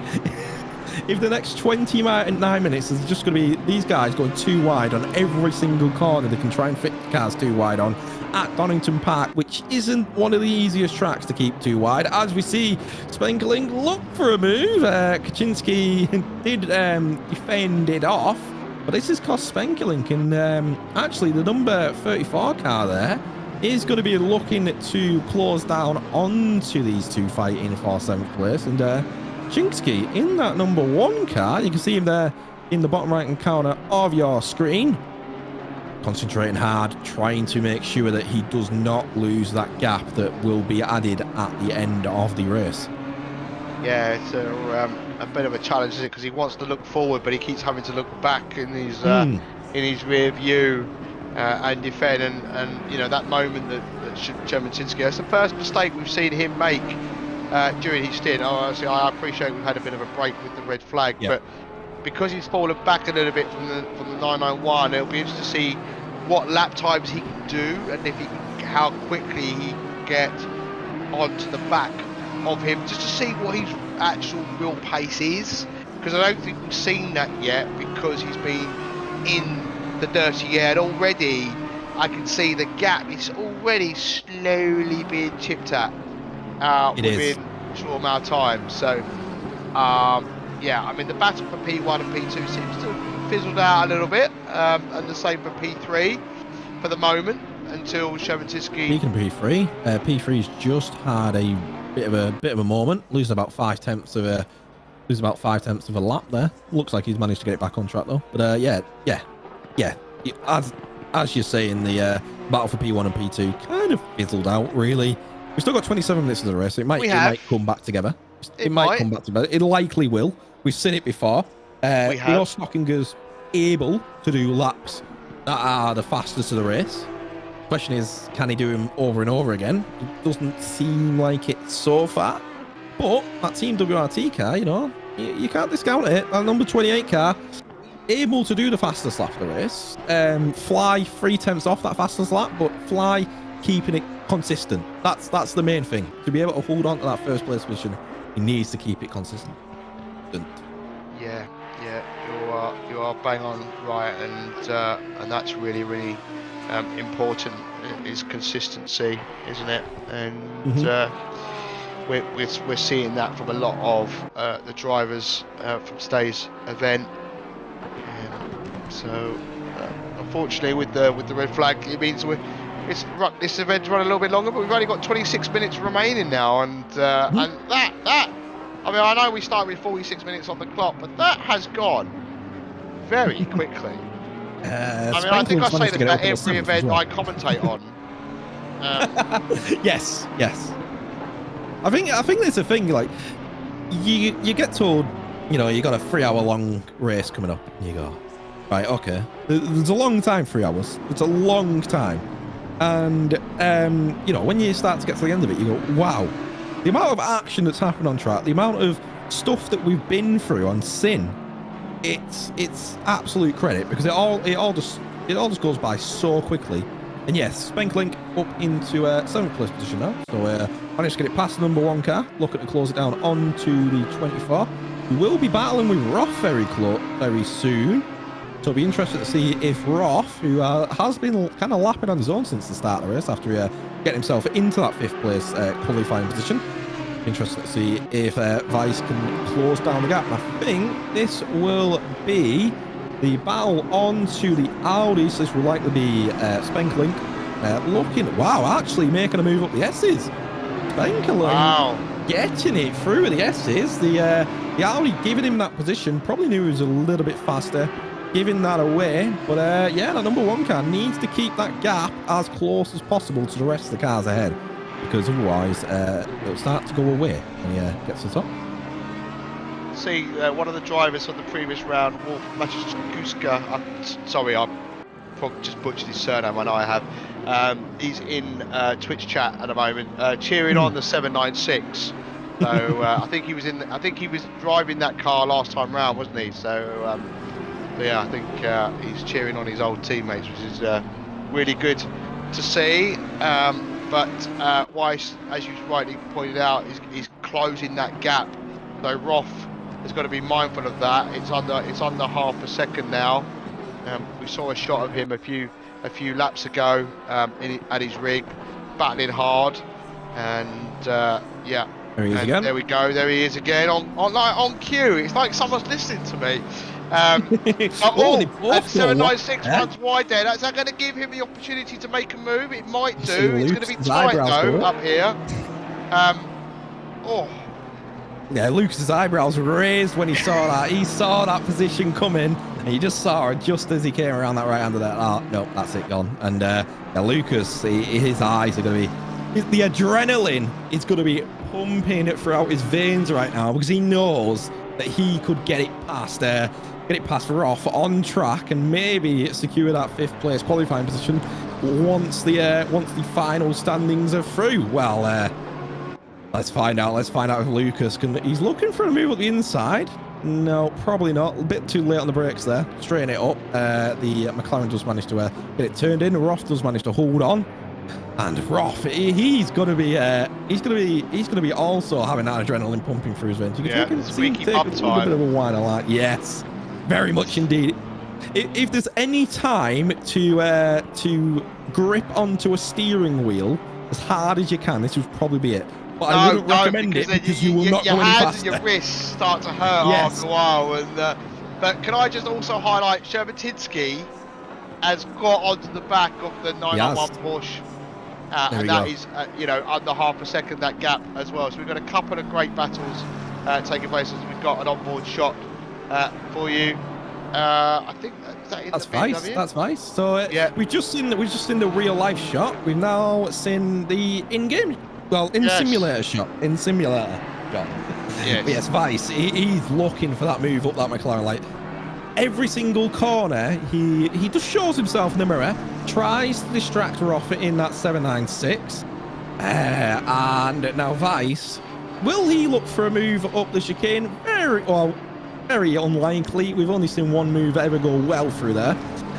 so far this race, and Vice likely going to be looking through the next two hairpins. But yes, as you said, Sherman Tinsky starting to close down on the P3 as well. The gaps are very, very similar, and it's very, very lucky we have two cameras, because the two battles happening on track, both within the same sort of distance from each other, and likely have there we go, Sherman Tinsky on the right side of your screen there. Right on the back of the 991, we're then seeing on the left-hand side the final qualifying spot where Vice currently closing down onto Roth. I'll tell you what, Paul. If this isn't getting your blood pumping for the final 20 minutes of this race, I don't know what we can do, what we can provide from these drivers to do so.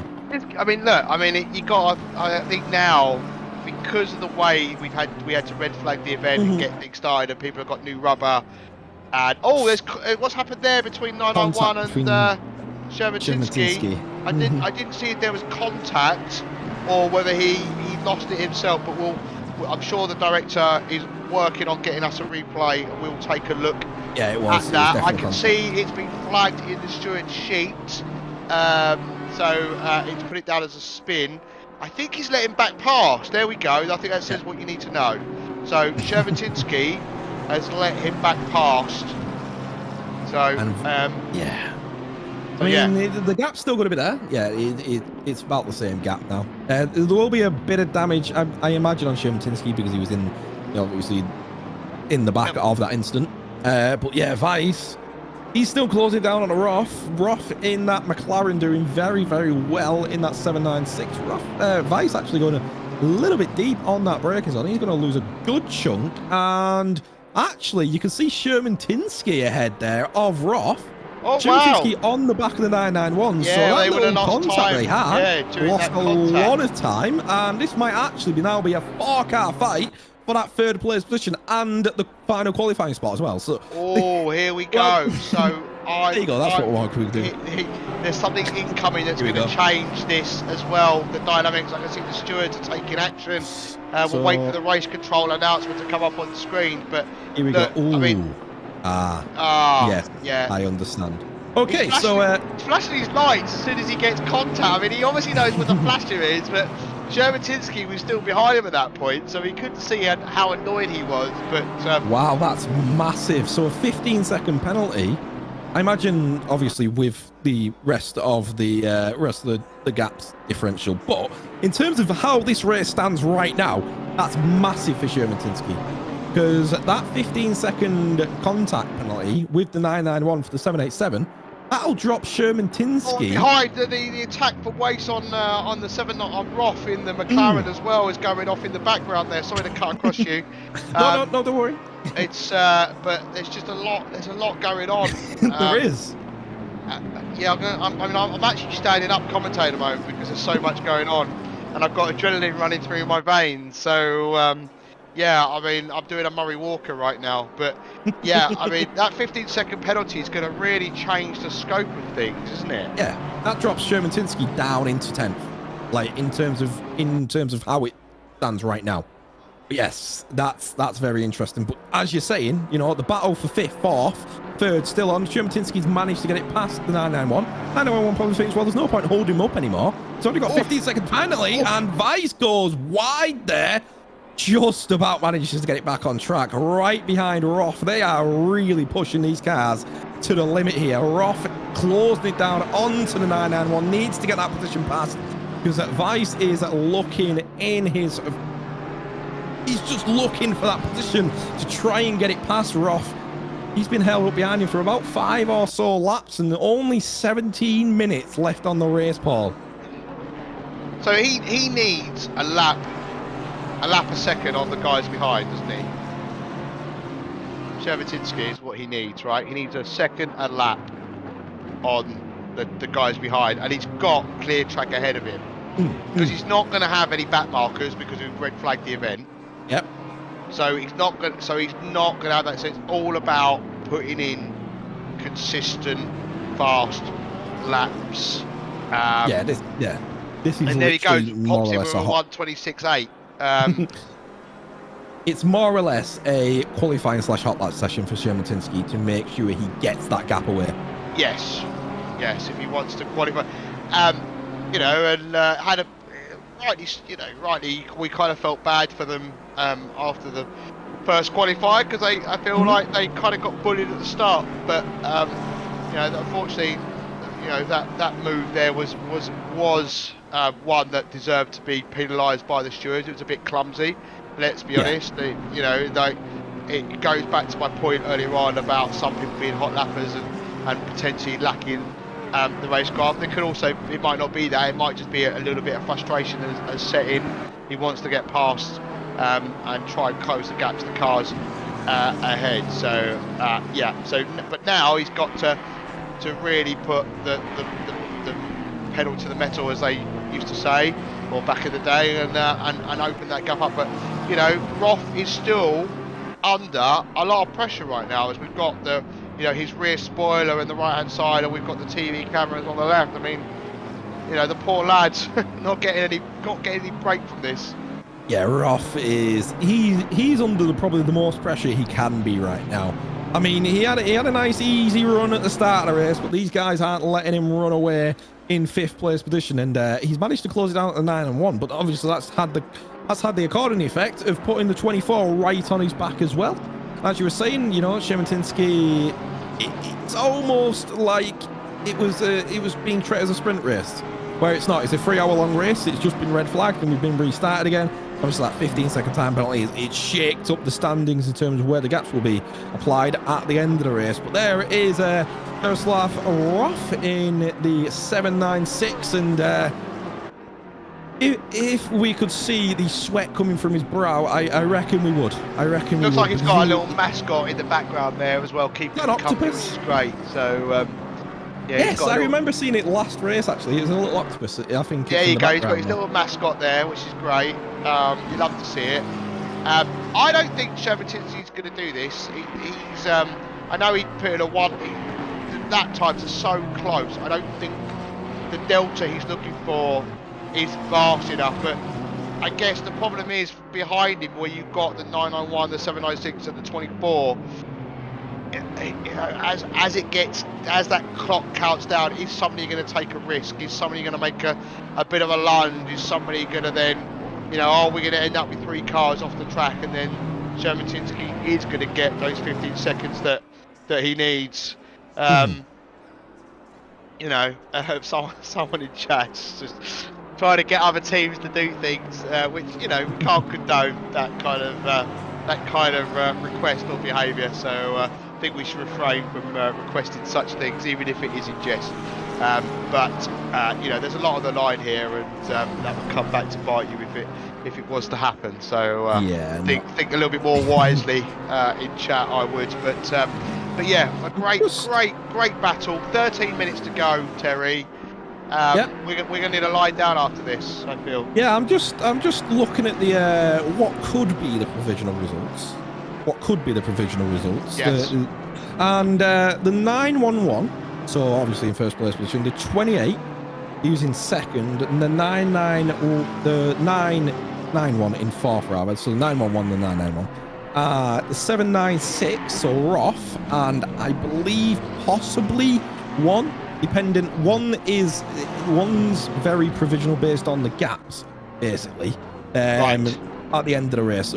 But Fly and Stockinger, pretty comfortable. And then the rest of the drivers, I mean, it's very ebb and flow. But I imagine everyone at home right now is trying to understand exactly how the gaps are going to play out at the end of the race, because once this race is finished, race control's got the grand old job of applying the gaps that were on the end of the last race. But I mean, I think the 796 might be, we can basically say that the 796 and the 1 are probably the 2 that are racing right now in terms of gap positioning.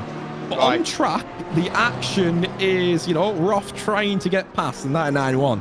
So also fighting for qualifying positions. So all of this happening on the race isn't just, you know, go out and do some laps. It's, you've got to get past those guys, because you need to get a qualifying position done. So yeah, the number 24, he's going to be looking to shake some moves as well. So is the 796. He's going to be looking to get past the 991, and yeah, Honestly, it is nearly anyone's game.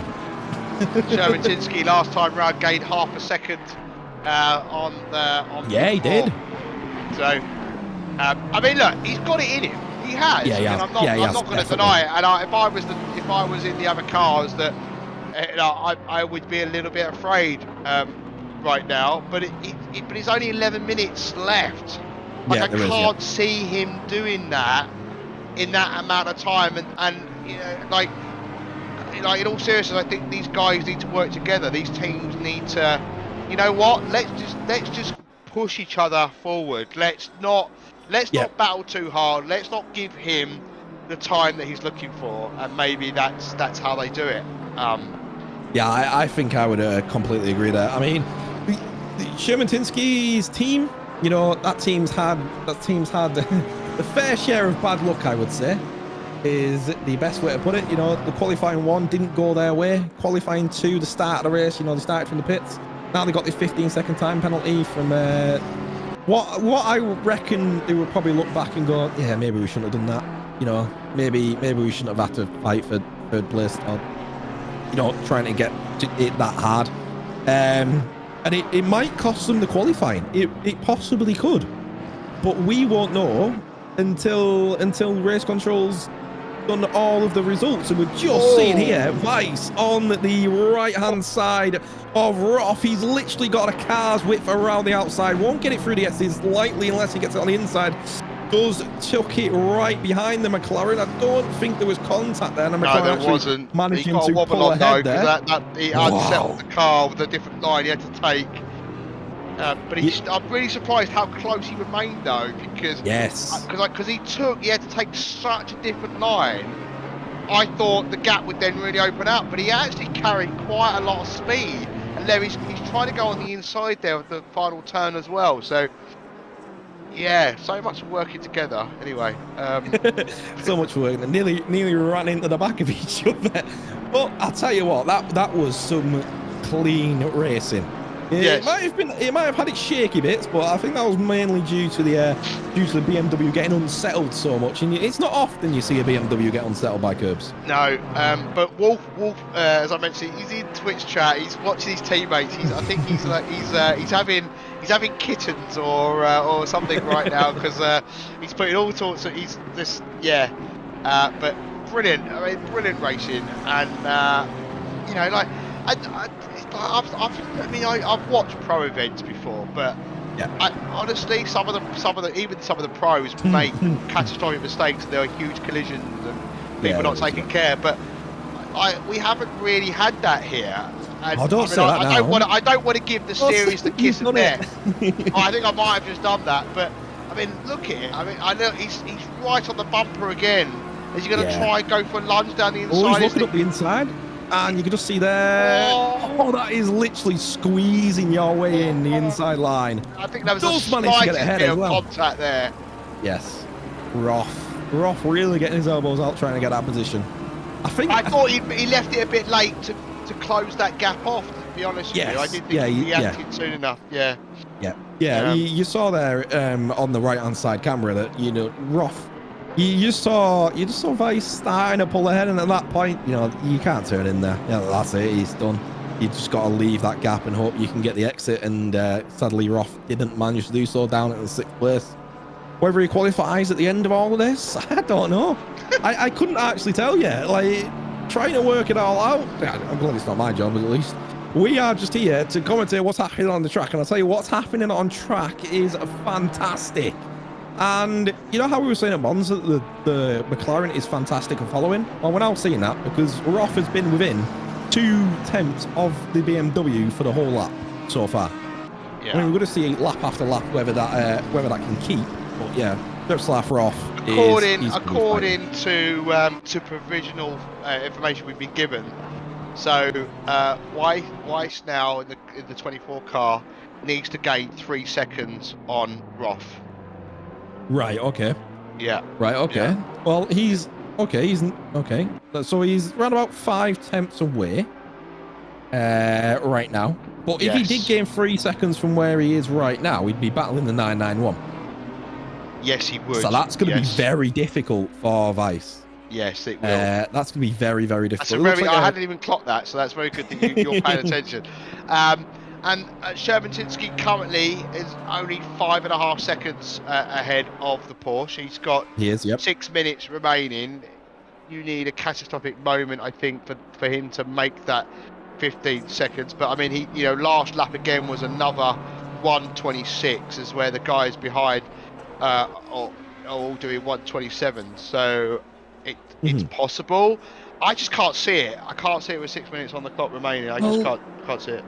Well, you know how you said that 991 needs, Sherman-Tinsky needs the 991 to have a slip up, let's be honest.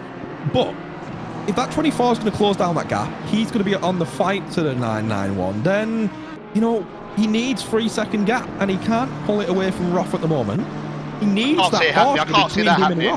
But I think them two are heading towards, the Porsche ahead. So yeah, that's what I mean. Like, if he catches up to that Porsche ahead, he needs to get past the Porsche and get that gap separation from Roth using that Porsche. Can't see it in 5.5 minutes, can you? Let's be honest. No, it's very difficult, but that's what Weiss needs to do. And you can see him in his rig right now. He's going to be looking to get that position past the car ahead, or just try and lose Roth somehow. He just needs to do one or the other. Lose Roth or catch the Porsche and use the Porsche to separate him. But 2 seconds in 5 minutes is quite the gap to make up without any mistakes. Yeah. I can't see it. Remember how you said to me around about 40 minutes ago, be hopeful, be the beacon of positivity. Yeah, but you also got to be the captain of realism from time to time. Well, we're about to see Weiss lose the position to Roth. Up the inside goes Roth. Will he get on the brakes later? Oh, side by side all the way through. Yeah, look, he's giving him a piece of his own medicine. Look, he's forced it wide. Brilliant bit of driving. Yeah. And just about out, so it didn't actually impact Weiss too much. Because, like I was saying, the issue there is you go that far wide, and you could be picking up the grass on the end of McLaren's there. But yes, as you were saying, Spenkeling at that 21 car right on the back of this fight, and he's going to be happy with these guys fight. He's going to be very happy. Fight all you want. I'm going to look to make up some positions at the end of this race here, and Spenkeling in that 21 car. Oh, I was about to say looking very quick on the exit, but they just spun the 24 car around, and that's actually going to be very detrimental to the 24 cars race. Oh, yes. Because the number 1 car is now up into 6th again. That you can see. Oh, I feel. I genuinely feel for him there. That's unfortunate, because he just got. The car behind just got a better exit. Unfortunately, things happen. We were mentioning this before. If you get the exit, that close. It's not like he's made like a bad lunge or tried to be too aggressive. It's just I've had it happen to me. Like me do it to somebody else. It's just unfortunate. For whatever reason, that person ahead has just had a poor exit out of that corner. You've had a better exit. But saying that, it looks like there's a penalty incoming for that contact between 21 and 24. All right, there we go. 15-second penalty for Spenkeling then. So I think the Spenkeling will not be in the qualifying, but it'll be interesting to see if 24 can manage to close down. I think it's in more or less the top 5, 6 that are in the race right now. We're about to see that incident that we just saw, and the BMW goes a bit wider, manages to get on the accelerator a little bit earlier. Obviously, that BMW in the middle of that pack, not able to accelerate just as quick, and the Spenkeling picking up a 15-second time penalty for that.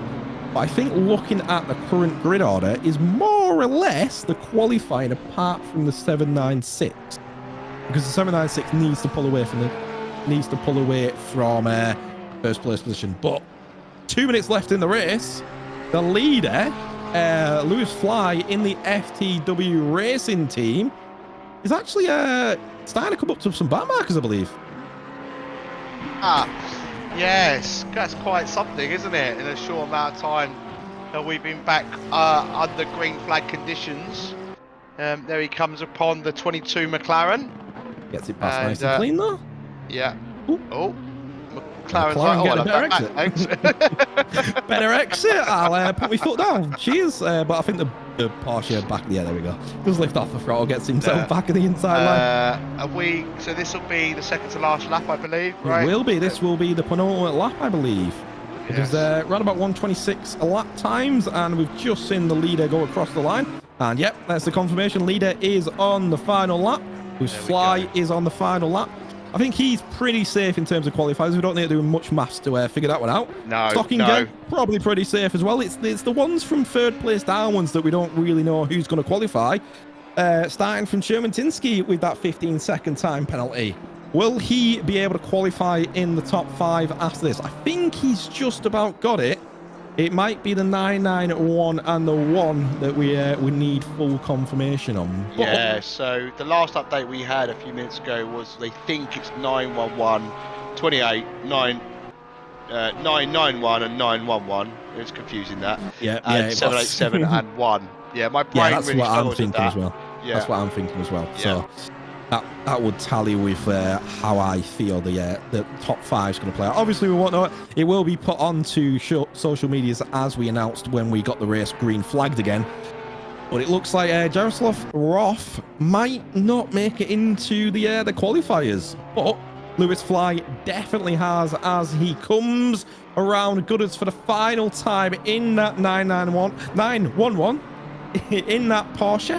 Coming around through Gooders. Turn 12 of this circuit across the line. He's going to be very, very happy with picking up that checkered flag after all of this. And then Stockinger in second place position, around about 10 seconds behind. There he goes across the line. The leader's on the right, and the rest of the drivers coming across the grid are on your left-hand side of your screen. Shermatinsky coming across the line, but has a 15-second time penalty in that 787. As he crosses the line, so will drop down the grid. The 991 also coming across the line in 4th place. Roth coming across behind it, not too far behind. And then we have Kaczynski in the number 1, who we think may have qualified, may have just made the cut. Vice not inside that cut, sadly. We believe the number 24. Spenkelink in the 21 has got that 15-second time penalty.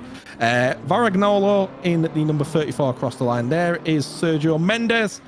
And what a fantastic race we just saw for the second qualifier and the final qualifier here at the Simracing.gP Professional Trophy, Paul. Yeah, that was absolutely fantastic. Great, ebbing and flowing, some great racing.